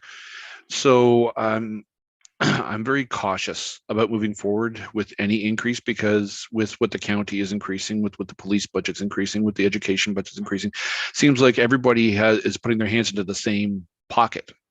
As the saying goes, there's only one taxpayer for everything going out. So if there's something we can do to minimize the impact in the next update with regards to this, I'd be very appreciative of it myself, because we're trying to look out for the people, and right now we're between the devil and the deep blue sea with whatever decisions we make. So we need to prioritize what is required the most to maintain the operating budget at this point in time. I just want to put that out there. I have faith that our staff is capable of doing it. I just don't want people walking away going, "Oh my God, my taxes are going to go up 250%." You know, an increase of 2.5% is going to. Some people it's going to hit a little harder than others, considering everything that's happened over the past 2 years. Thank you.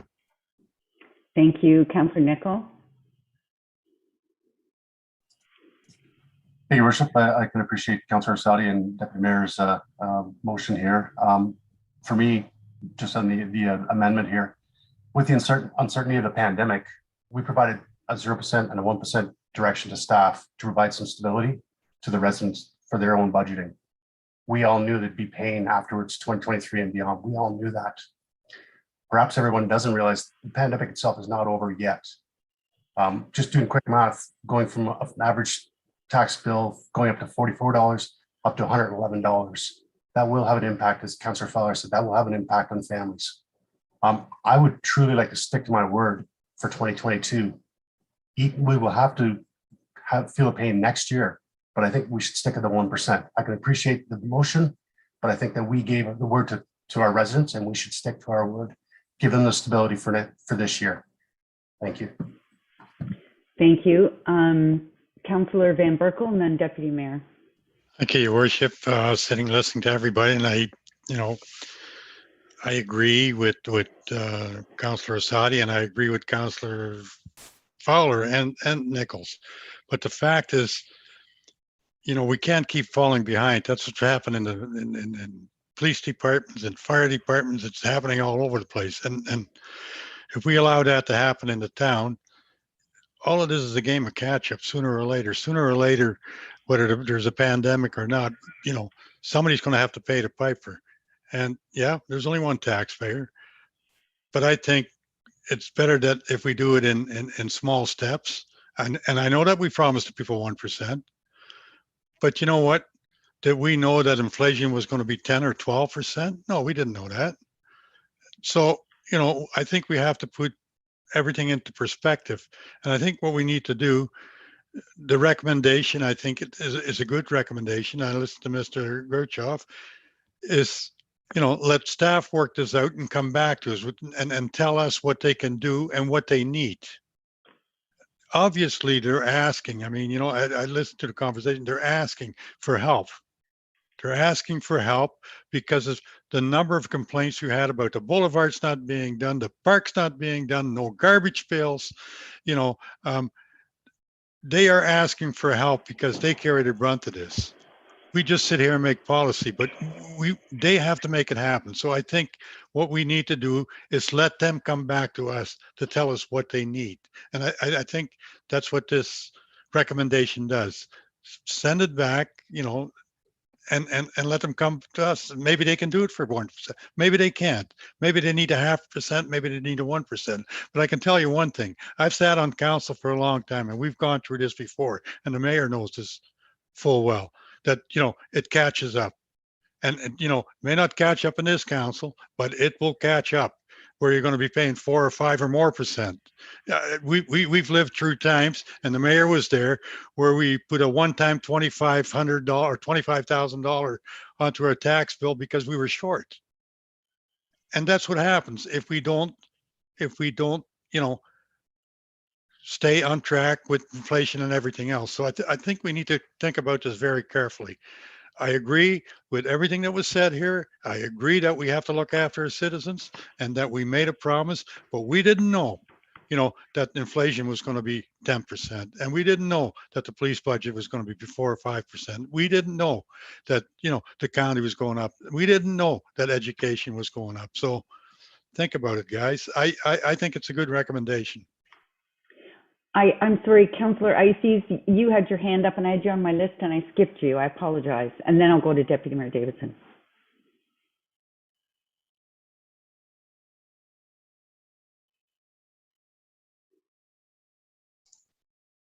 Yeah, thank you, Your Worship.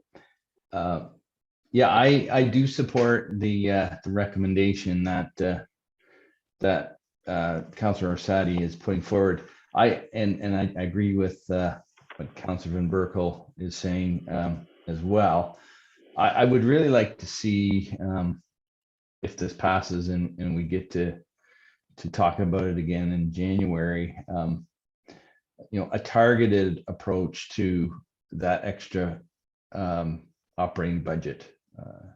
Let staff tell us where they think the most need is. Like, I would hate to see that extra budget just be split up equally between the departments and they find a place for it because of the situation that we are in, falling behind somewhat.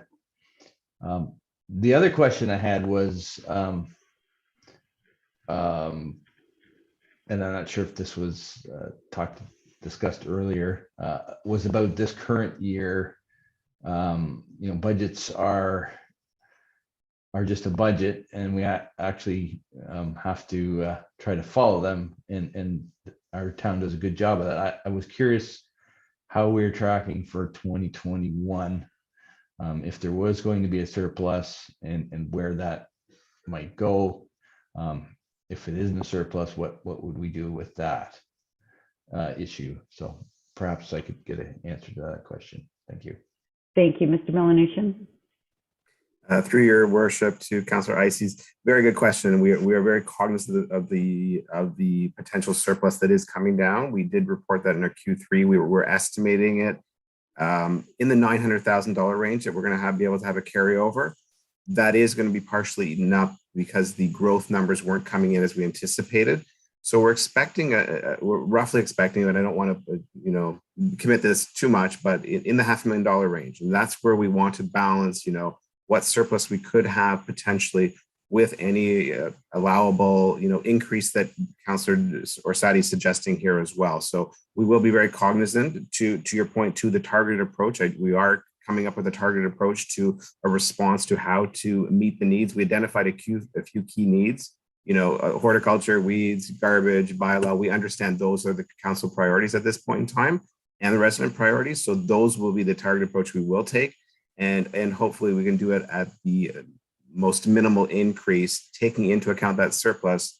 The reminder about the surplus, it's a one-time effort. We're able to use it for 2022, but we won't have that money available in the base budget for 2023. So we're trying to make that fine balance between what's a one-time offset that we can utilize it for versus, affecting the base budget that will carry forward and build upon for 23, 24, 25 and going forward.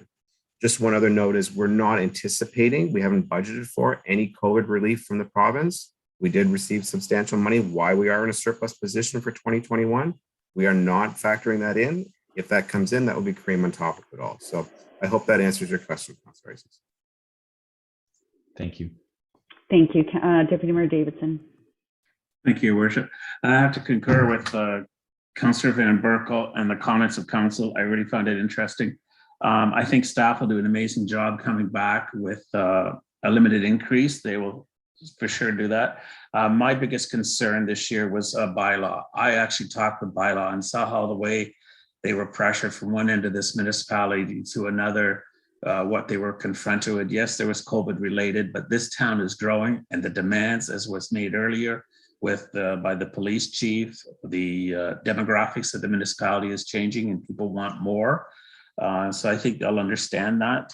So I'm just going to leave it where it is. But I think if you read the report thoroughly, you'll see where parks have been affected, Risardo Health and Wellness Center, the landscaping there. We have pressures coming out. And if you read, I think it was on page 7 to 13, the town and communities across the world are getting back to the new normal. The new normal is to give a level of service that our taxpayers will be pleased with.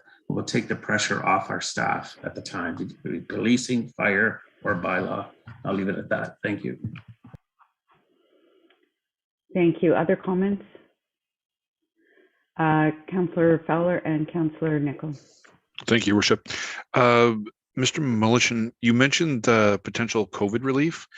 If this does end up coming down the pipe and landing favorably in our laps, would we be able to reduce the amount significantly, or would we be simply just adding it on top of the tax increase to increase the budgetary process? Mr. Melanishin? I'm sorry, through your worship, could you clarify the question, Councillor Fowler? If we get COVID relief money?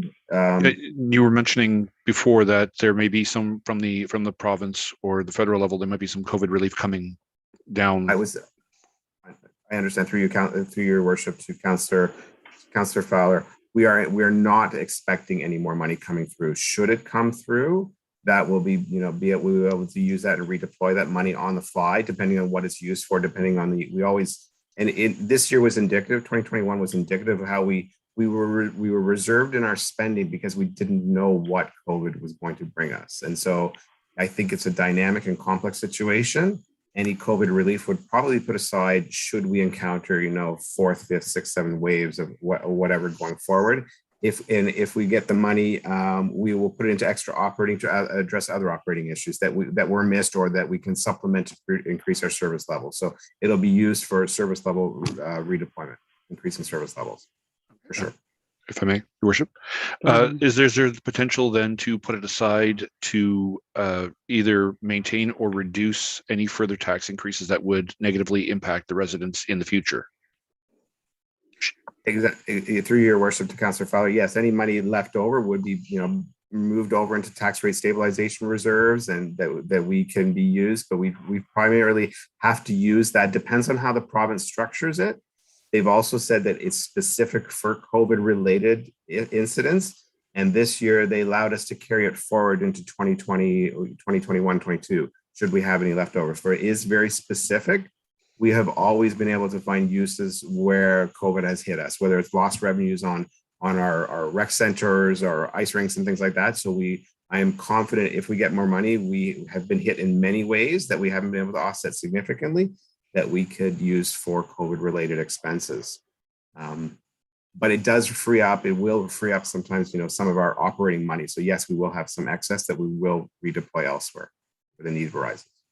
Thank you. And I think, Councillor, I think part of that question too was if we get some COVID funding or if we get some funding from the province in early 2022, can we then lower the 2022 tax rate? And the answer is no, we can't, because there's from council setting the tax rate and passing the bylaw to actually getting tax bills out the door is a huge process, right? So we have to make a decision. Other questions or comments? Councillor Nicholl, sorry. I write the name down and then I forget to say it. Go ahead. Not a problem, Your Worship. Just for clarification, I did hear Councillor Van Berkel mention that we didn't know what the other budgets were going to come in, but we did budget for the county to come in at 2%, and we did budget for South Simcoe to come in at 5%, which they came in underneath. And inflation is not 10%; it's pegged at 3.1%. So we did have those numbers. We did know. Again, I'd say we did know there was going to be pain in the future. We did plan for that. We did expect that, but I think the Will Council is leaning one way already. So thank you. Thank you. Councillor Sani. Thank you. Just, I think when you see the 3%, it probably scares people. Maybe it'd be better if it was like 0.9. But we trust our staff. And, listening to our CAO, at the beginning of this budget thing, and for us to give this back to staff, our staff have never taken things to the extreme before. they will look at it, you know, through their lens from a budget perspective and come back to us with a recommendation. They may say you don't need that extra to provide the level of service that we're going to need. But this just gives them the same as in negotiating bargaining units, that flexibility that if we needed that. I think we're all concerned with the pressures that we would have on our residents, but I'm more concerned about getting a big bill later on and having to swallow a huge percentage in 2023, or having residents next year and on top of an election year come really dissatisfied with our community in regards to the level of service, and the pressure on our bylaw officers is key for me as well. And we just put more on them this evening with the fire. I see our CAO. Thank you. Mr. Jershaw. Thank you, Your Worship. I just want to respond to that by reassuring Council that we have absolutely no interest in spending money just for the sake of spending money. And I think several members of Council have expressed their desire for us to come back with a demonstration, one, of value for money in what we're proposing, and secondly, being specific around the service delivery enhancements that any additional taxation will bring. So we will certainly make our best efforts to deliver that for you in January. Thank you. I'm struggling with this.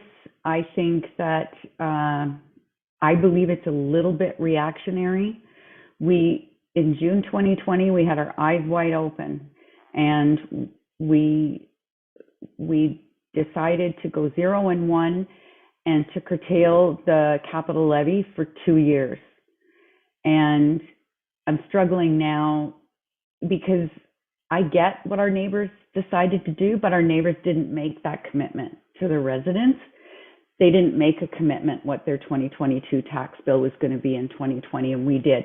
Maybe that was a mistake, but we did it. And now and we also made a commitment to defer the 1% capital levy for till 2023.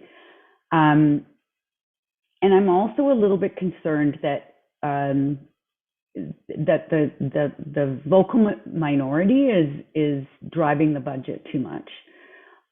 We have 43,000 residents in this town. I got maybe 20 complaints about garbage, and I got maybe another 5 or 10 about the boulevards. So to triple the increase based on that small group, I think triple everybody's increase, I think is a bit extreme. And I'm wondering if there'd be any opportunity, even if to go to half a percent to the capital levy in 2022 and half in 2023. I just have a real problem going from 1% to 3% to silence just a few voices. Deputy Mayor Davidson. Thank you. Thank you, Worship. I'm going to ask Councillor Asadi. I think there's a sense there that maybe that full 3%, it might be a little aggressive.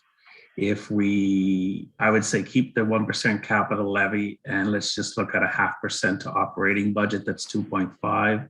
It's lower than our neighbors, but at least it's an increase where we're not going to get hit in the head in 2023 and 2024 as much, but we will definitely be hit. So it's a compromise for council if you'd consider that.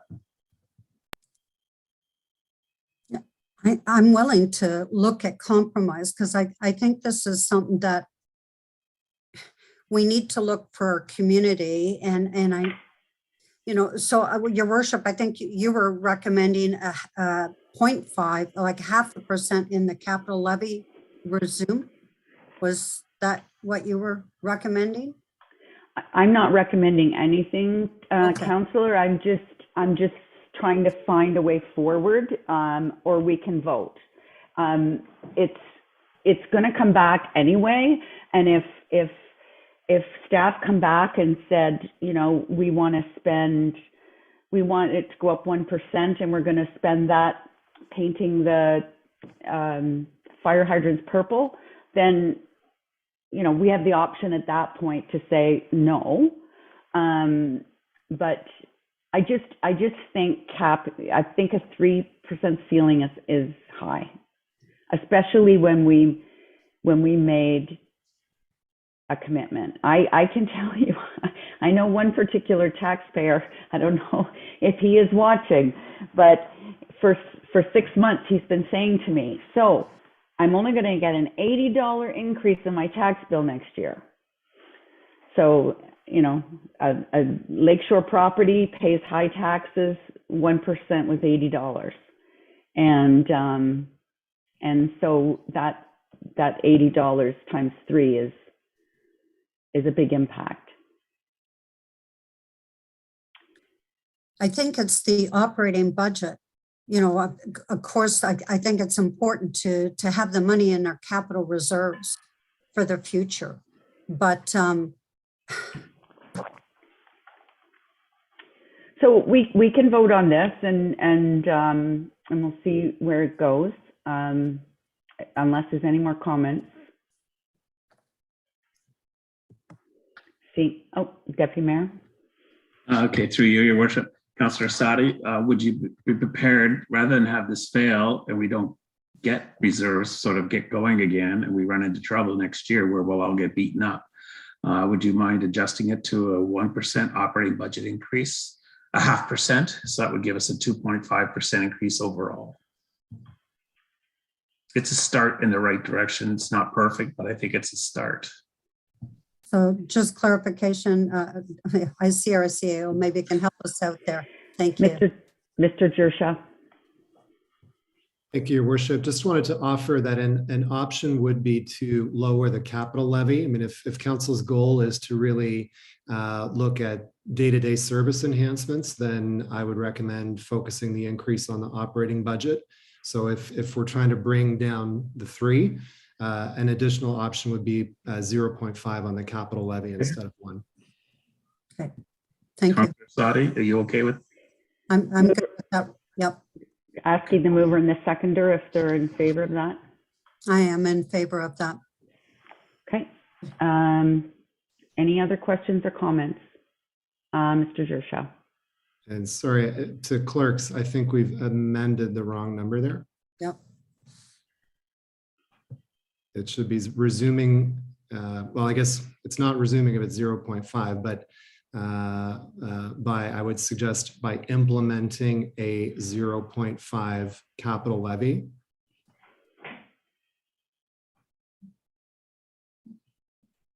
And an additional up to 1% operating budget increase. I believe that's what the councillors were suggesting. And can I just suggest that that's, and I think staff realizes that, and Mr. Jershaw has said that that's the ceiling. That doesn't mean make up projects to spend it. And I'm getting a thumbs up. There you go. So I'll call for the vote on this amendment, just on this motion to amend. All in favor? 1, 2, 3, 4, 5, 6. Those opposed? And 3 opposed. That's carried. And now the motion as amended.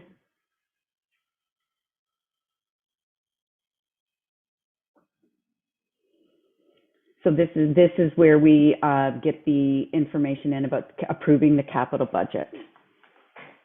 Any questions or comments on the entire motion? All those in favor? Those opposed? That's carried. Next is item C4. And that is the MCR review that we started half an hour ago. And that goes to Councillor Waters. Thank you, Your Worship. And I think it was Deputy Mayor who was going to second me on this portion. Basically, with all the recommendations that staff have come with, I have really not a problem with. I think our intensity targets, as Ms. Malcolm says, could be a little higher. But on clarification, I'm not too sure if those intensity targets include the orbit in that. And so I was looking for some clarification on that. And then also I thought there was an error in the report. I just wanted to make a quick change in that, but also I wanted to amend this to add a few extra recommendations that reflect concern of citizens, the IDA, Rescue Lake Simcoe, around the planned, the designated planned subdivisions or registered planned subdivisions, that point. So I just want to open it up for debate and then make the couple of corrections. That one correction I think is required in the report, and then add on the amendment. So I'm not too sure procedurally how to move forward. So you should have your amendment now, and then we'll discuss the amendments and then go to the whole motion. So did you give a copy of the amendments to the clerk's office? Yes, I did. So there's 3 amendments, all to do with the registered plan subdivision issue that really makes the map cluttered and it needs to be cleaned up. Okay, so. Thank you. More comments on it, Councillor Waters? No, I think I'm not going to sit here and read it because I'm sure everyone can read what's in front of them. And but basically, we're saying that is that we need to basically make a list of all these registered plan subdivisions, then send that list to Simcoe County, and then the basically to do with natural heritage. So I'll just let you read it and then if maybe had debate on them. Thank you. Deputy Mayor Davidson. Thank you, through you, Your Worship, and Councillor Waters.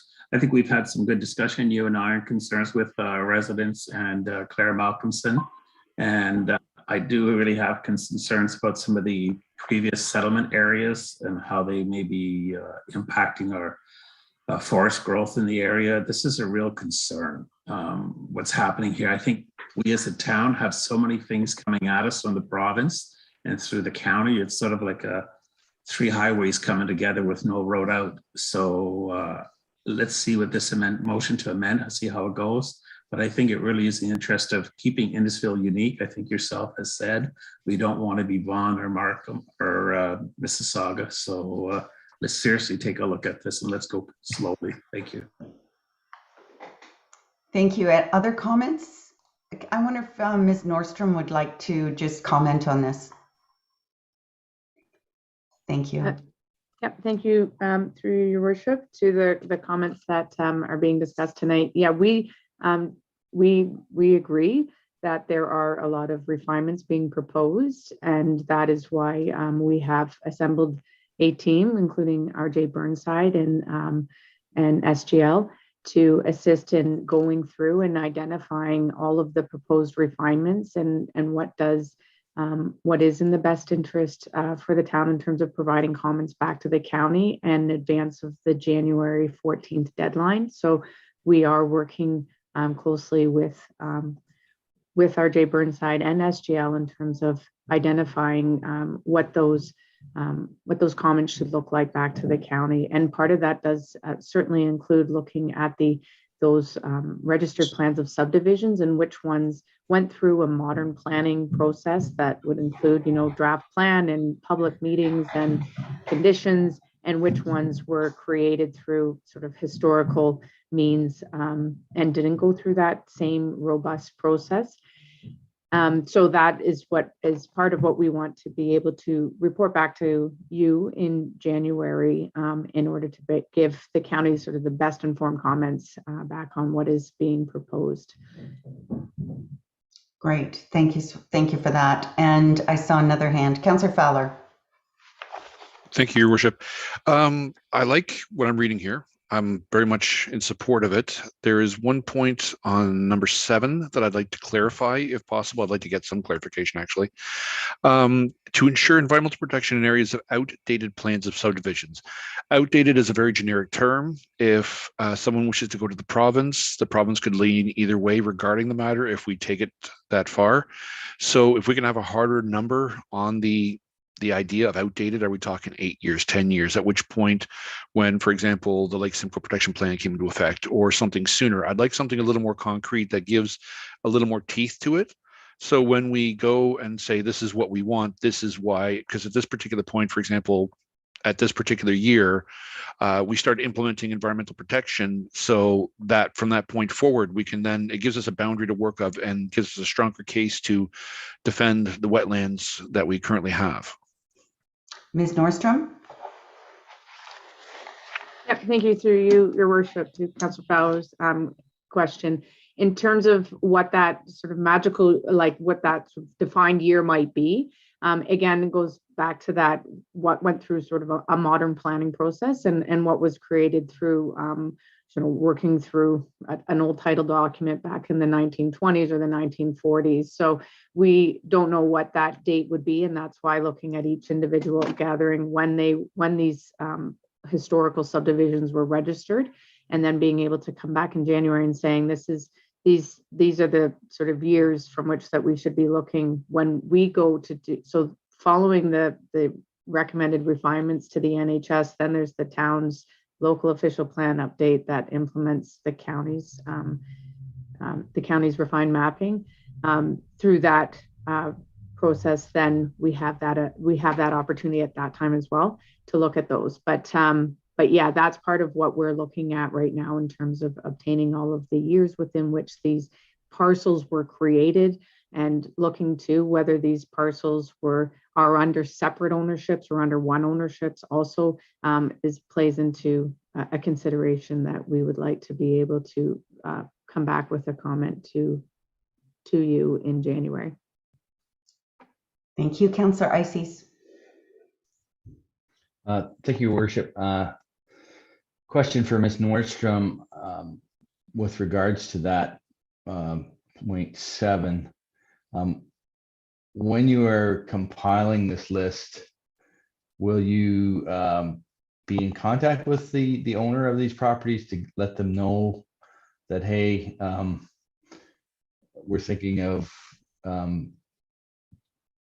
taking your outdated plan out of the, we're changing it. I'm trying to think of an example where years go by and nothing happens, but there's a reason for that.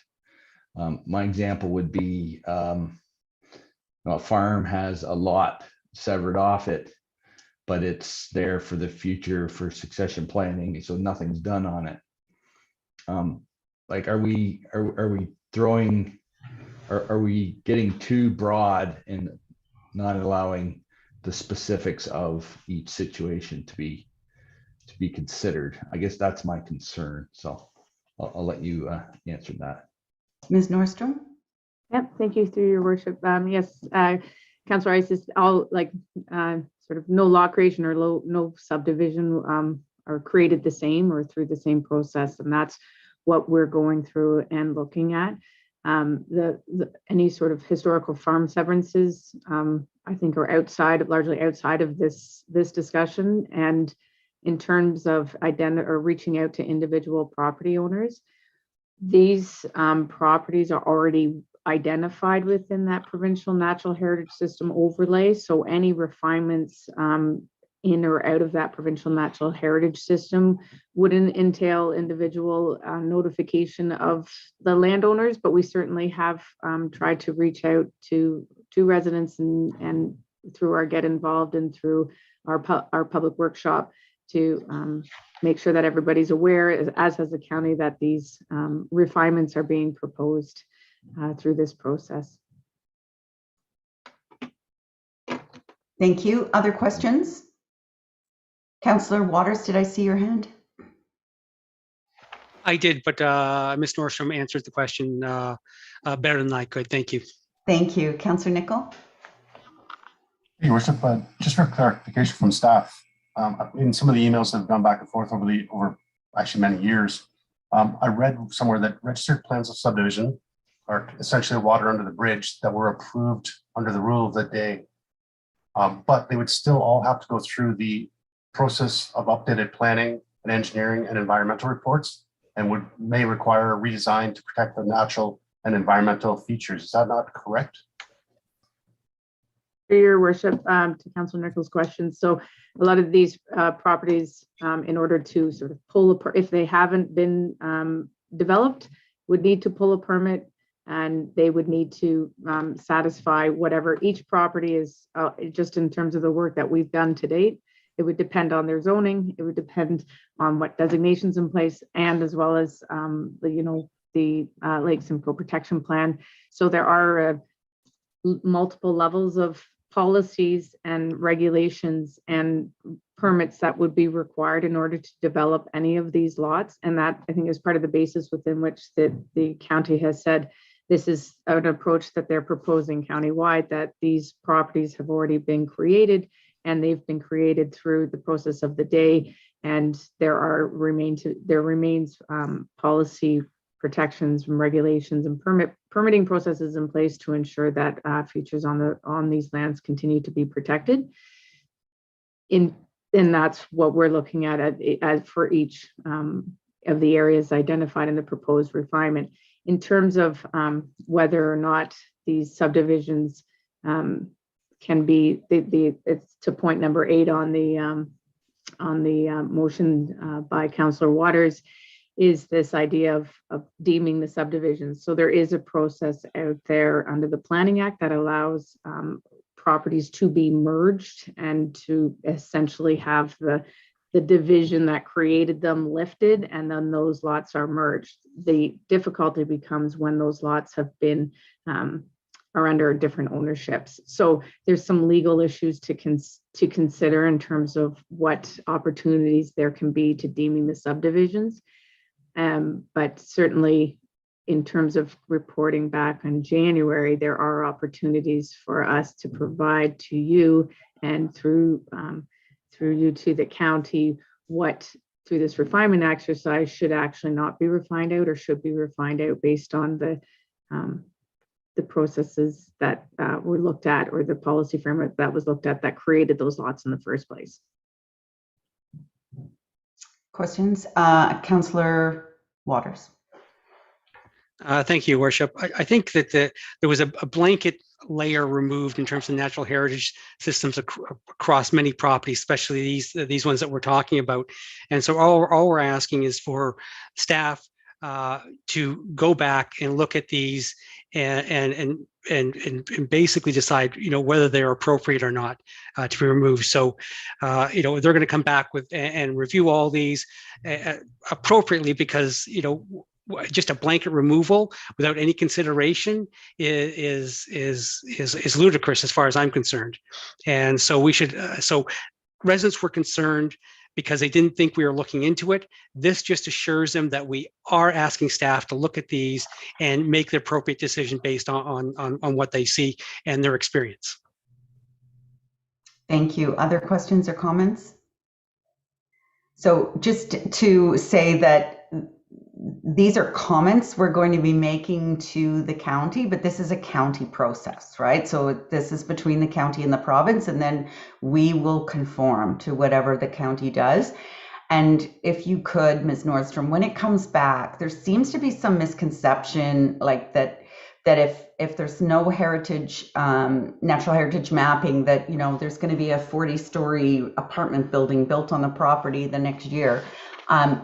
When it comes back, if there's an opportunity to speak about, and I know you have, but speak about the other protections that are in play in both from us, specifically from us, even if it's not covered by natural heritage, that it is still protected with EP or whatever the zoning is. Will do. Thank you. Thank you.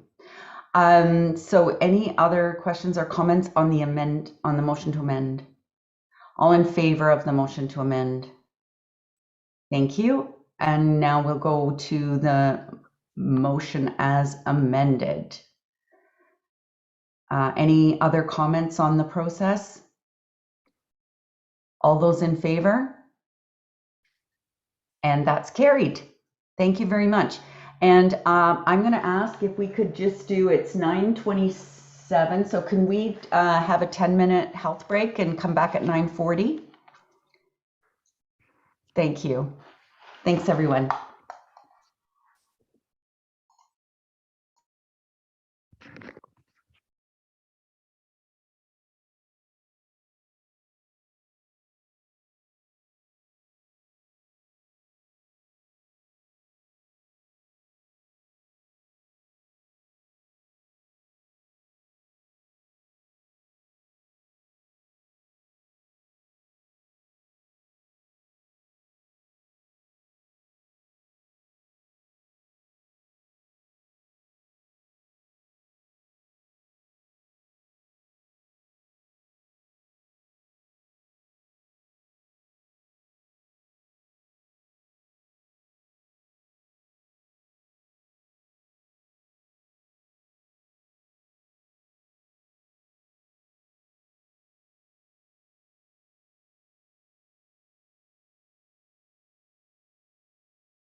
Thank you, everyone. It's 9:40 and we'll resume. And we have not too much left to go. So we'll start with item C6, and that was Councillor Fowler who pulled that. Thank you, Your Worship. Councillor Waters will be my seconder on this. I'm pulling this just primarily for debate and to make sure the information in the report is promoted accordingly. There's a number of points in this. First of all, I would like to thank planning and the town staff for putting together such a very thorough report. It actually highlights a great deal of concerns that were brought forth by the residents. And if I'm going to take a few minutes, if I can beg everyone's patience, it'd be appreciated. As I was reading this, the details that went in, there, as everybody knows, this area has been a hotbed of discussion over the past number of years regarding the wetlands and the nature preserve on it, and well, the natural features on it. Let me rephrase that. Thank you. What I'd like to do is just point out, for example, that the detail in the report is actually very thorough. Page 5, despite efforts to obtain a satisfactory resubmission of the outstanding natural heritage matters, the applicant was not forthcoming with further details. So the town has hired a company called North South Environmental Incorporated. On top of this, numerous times in the report, there's mentions of a water recharge area.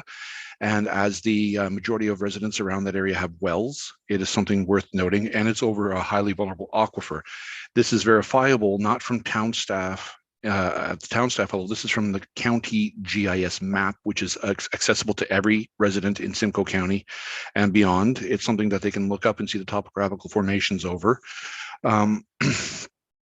There's multiple invitations to meet and discuss the findings of the North-South Environmental, and they've been declined. There's a point of clarity I'd like to make. According to the realtor, the land exchange would reduce the number of backyards affected by development from 50 plus to approximately 14. As far as I'm concerned, no, that's not accurate. I trust our town staff when they say that doing a well recharge area and excavating it would have a significant impact on the numerous wells around the area. It's not recommended from an ecological perspective. Like it goes on, and it's the North-South Environmental Review has reviewed the original 2018 proposal and 2021 revised concept, and concludes that both development plans will result in a negative impact to wetlands and significant wildlife habitat. This is something that the town and our planning department has really dug in deep on, and I'm really impressed with literally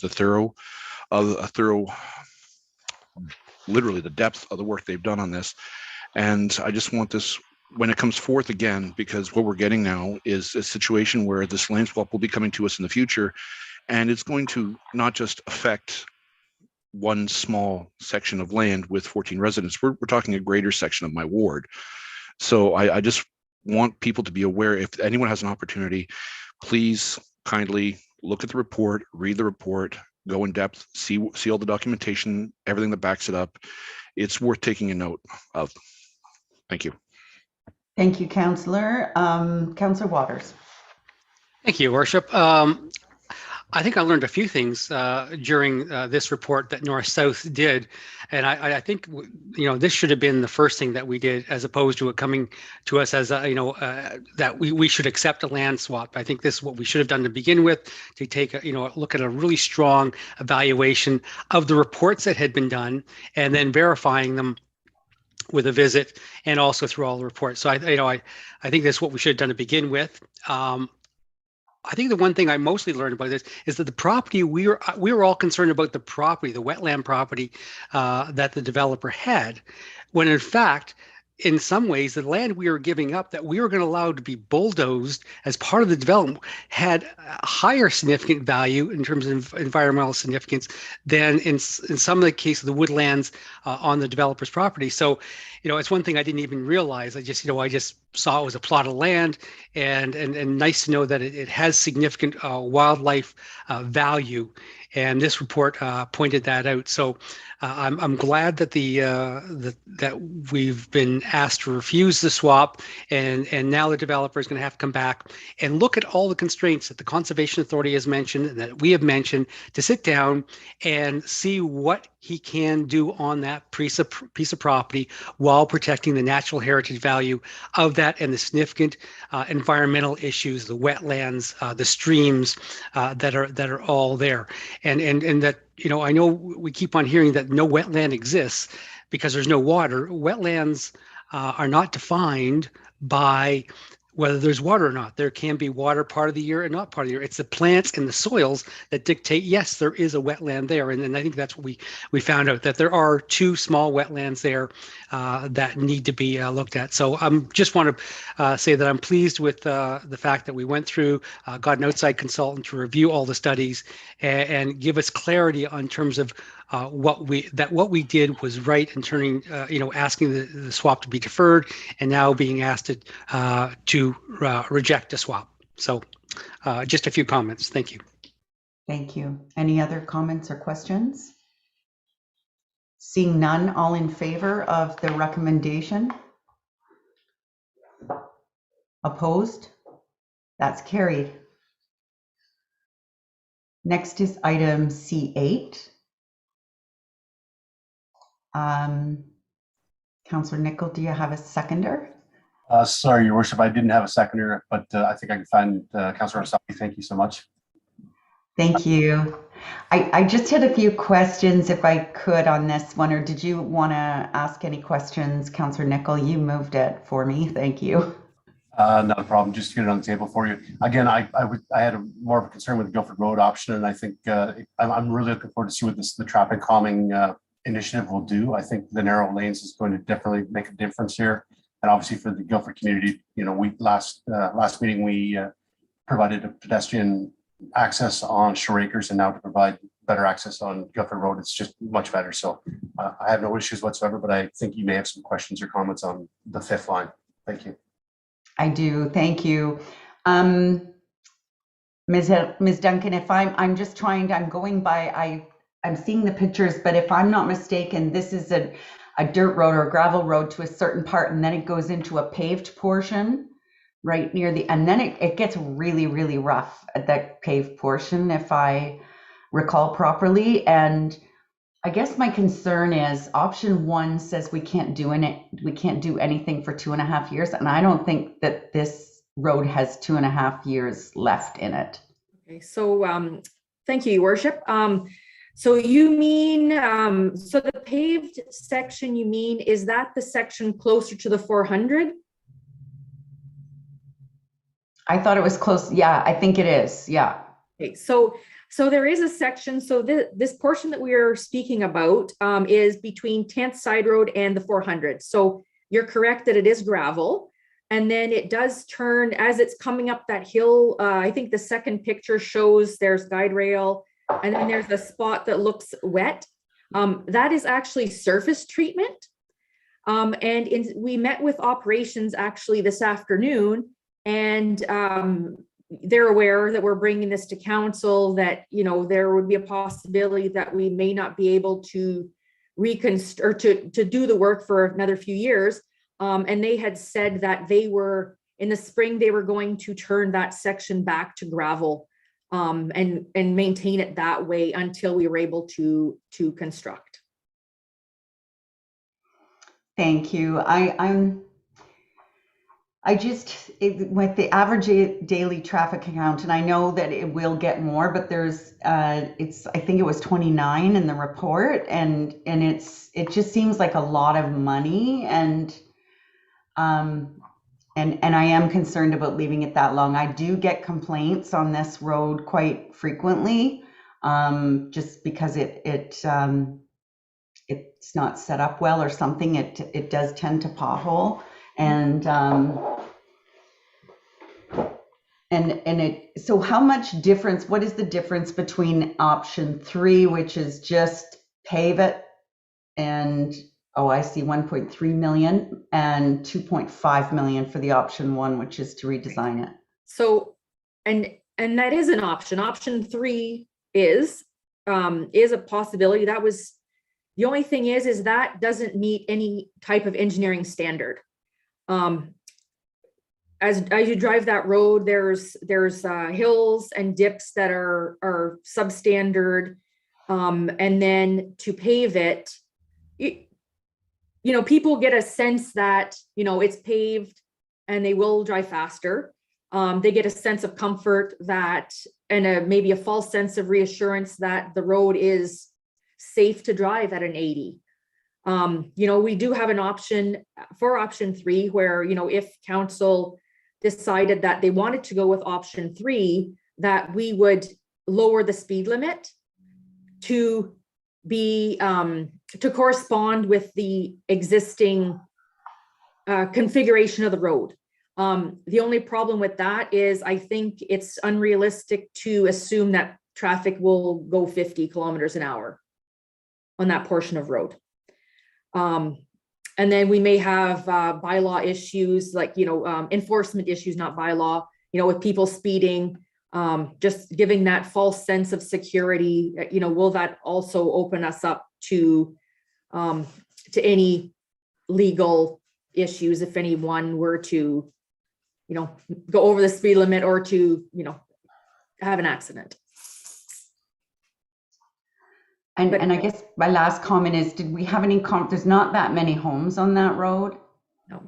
But I wondered if we'd had any correspondence or talk to the people. Is this where the maple syrup place is? The orchard, and there's a section on the north side where they cut trees. They're like harvesting trees. I think there may be there might be a maple syrup place, but I know there's an orchard and they do harvest trees there. And the person I hear from the most is the former mayor of Bradford who lives on that road. Okay. But I agree, it is a lot of money. I do agree. So if you work it out to how much it costs per car when it's 29 cars a day, right? That's a lot of dollars. I just wondered if there would be an appetite to defer it and have a conversation with folks on the road just to see, if they'd rather just keep it gravel and not pave it in order to keep the speeds down. Okay, we can come back. I know I have received many, now that it was out that we were designing it, there have been inquiries from residents asking when it would be paved.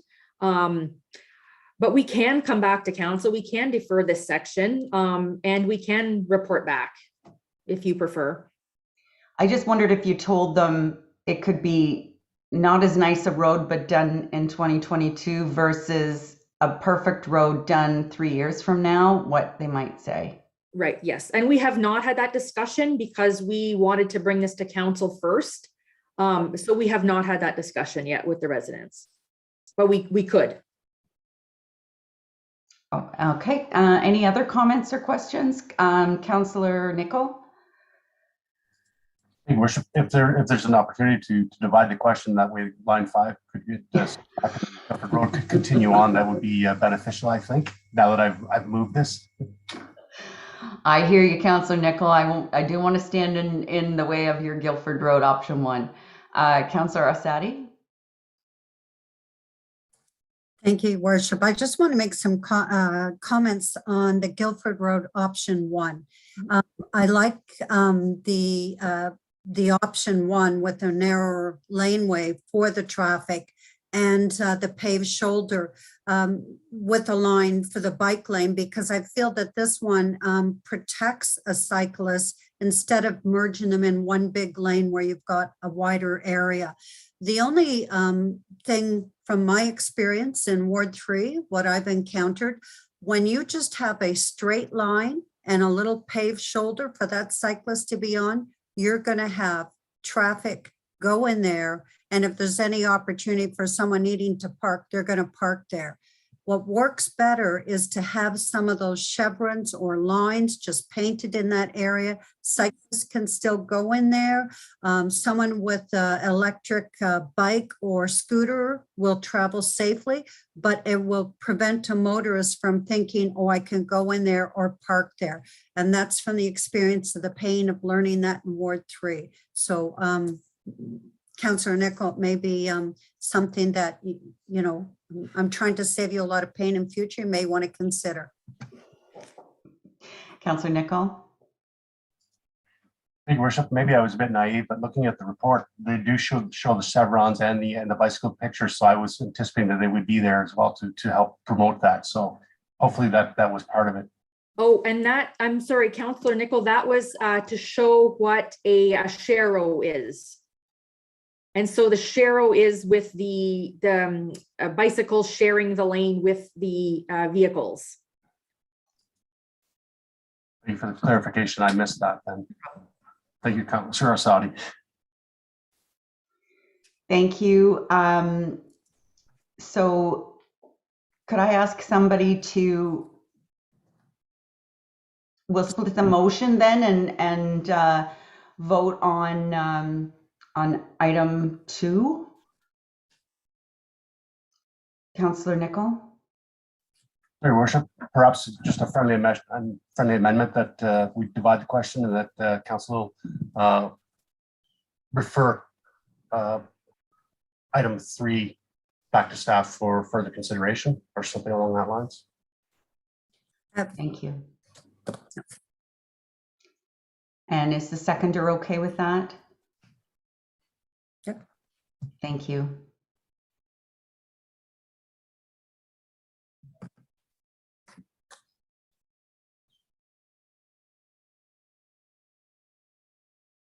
Back to staff for further consideration. Councillor Orsatti. And just clarification, because the Guildford Road option 1, I saw Ms. Duncan, you know, agreeing to the lines, but it's not in here. Do we need to make that as a friendly amendment to that? Or how is that best handled to have? Because if you just have a straight line on that bike lane and you've got paved without any lines in there, that is not going, it's not going to be used the way that you're looking at. Well, we do on, thank you, Councillor Orsatti.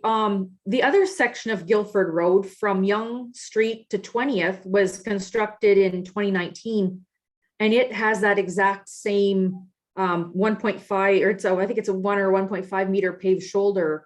So it would be very similar to what we're proposing for option 1.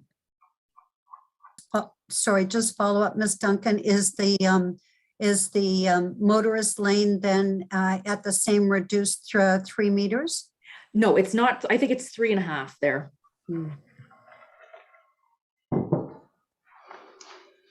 So are you asking for motion to amend this? I'm going to look at Councillor Nicol. This is his ward. Councillor Nicol. Thank you, Worship. As Ms. Duncan has said, the other portion of Guildford Road is actually 80 kilometers, so it's only half a meter wider. So I've not seen any issues there, and I'm sure if something does come up, that we can definitely look at that. I appreciate the input, though, for sure. But at this point, without changing the budget whatsoever, I'm very happy to see. And if we could move this along, that'd be great. Thank you. Thank you. Take what you can get when you can get it, Councillor Nicol. All right. So all in favor of the recommendation as amended? Thank you. And thank you, Ms. Duncan. Really appreciate that I'm giving you extra work. I apologize. Okay. Thank you. All right, and that is everything. So now our RISE recommendation, please, is moved by the Deputy Mayor and seconded by Councillor Eisses. All those in favor? That is carried. And adoption of the recommendations from Committee of the Whole is moved by Councillor Van Berkel and seconded by Councillor Orsatti. All those in favor? Opposed? That is carried. Now we have no notices of motion this evening, so we'll go right to announcements. Anyone have announcements? Councillor Sadi. Thank you, Your Worship. This one's a little bit of a sad note for our library, that the Friends of the Library have, due to their declining membership and exasperated by the pandemic, the Friends of the Library voted in the November meeting to officially dissolve their organization after 20 years of serving our Innisfil libraries. And our libraries are going to recognize them in contribution in the coming year. But I wanted to, put out a verbal message to all the residents in Innisfil that served on the Friends of the Library, from book sales and seed sales and bake sales and everything to support the library. The funds that they currently have available will be donated, all the existing funds, to the Innisfil DL Lab and Library. But it's a sad note of another organization that has suffered greatly. Thank you. Thank you, Councillor Sadi. I would have said way more than 20 years, because I can remember Mrs. Jackson, Mayor Jackson's wife in Stroud, long before Lakeshore was built, being kind of the head of that organization. But I could be wrong. Time does fly. Thank you for that announcement. Anyone else announcements? Councillor Ices. Yeah, thank you, Worship.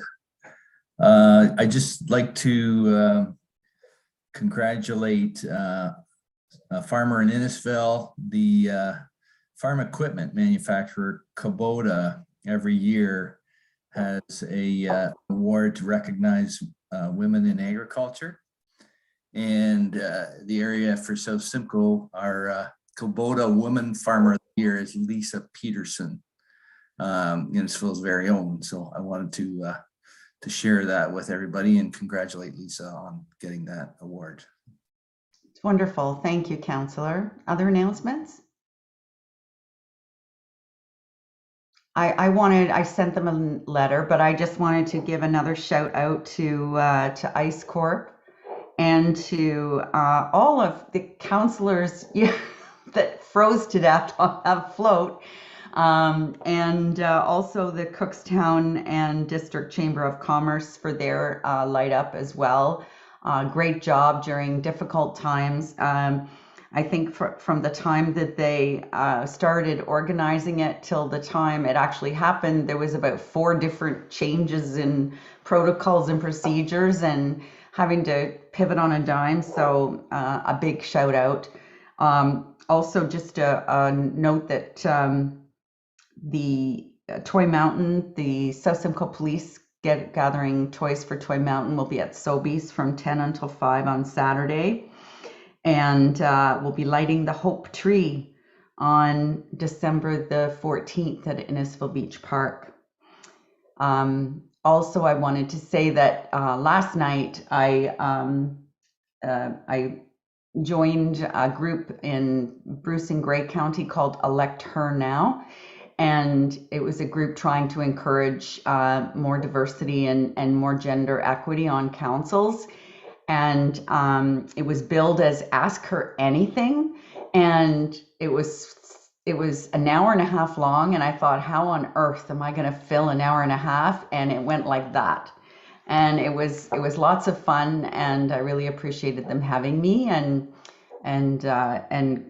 lots of people attended. So it was great. Hope we can get lots of people excited about running.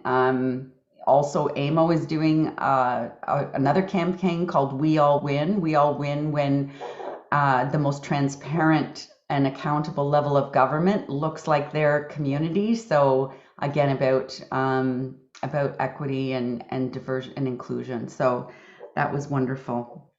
And I'll go to, Councillor Sadi. Thank you. I was remiss in reminding everyone and the Jennifer Richardson's Light Up community with all the wards. Again, I think there's 35 in Ward 3. a lot to get out there and count. But it starts reminding that residents start to keep their lights on from the 10th until the 18th with the final, each ward councillor picking their favorite from the ward. So we look for that again, and it's something that brings a lot of joy to the community. And it also draws people from outside the community to come and when they hear about this on our social different social media sites. So thank you to Jennifer Richardson, and thank you to all the residents that participate in this. That goes a long way to bringing joy in our community.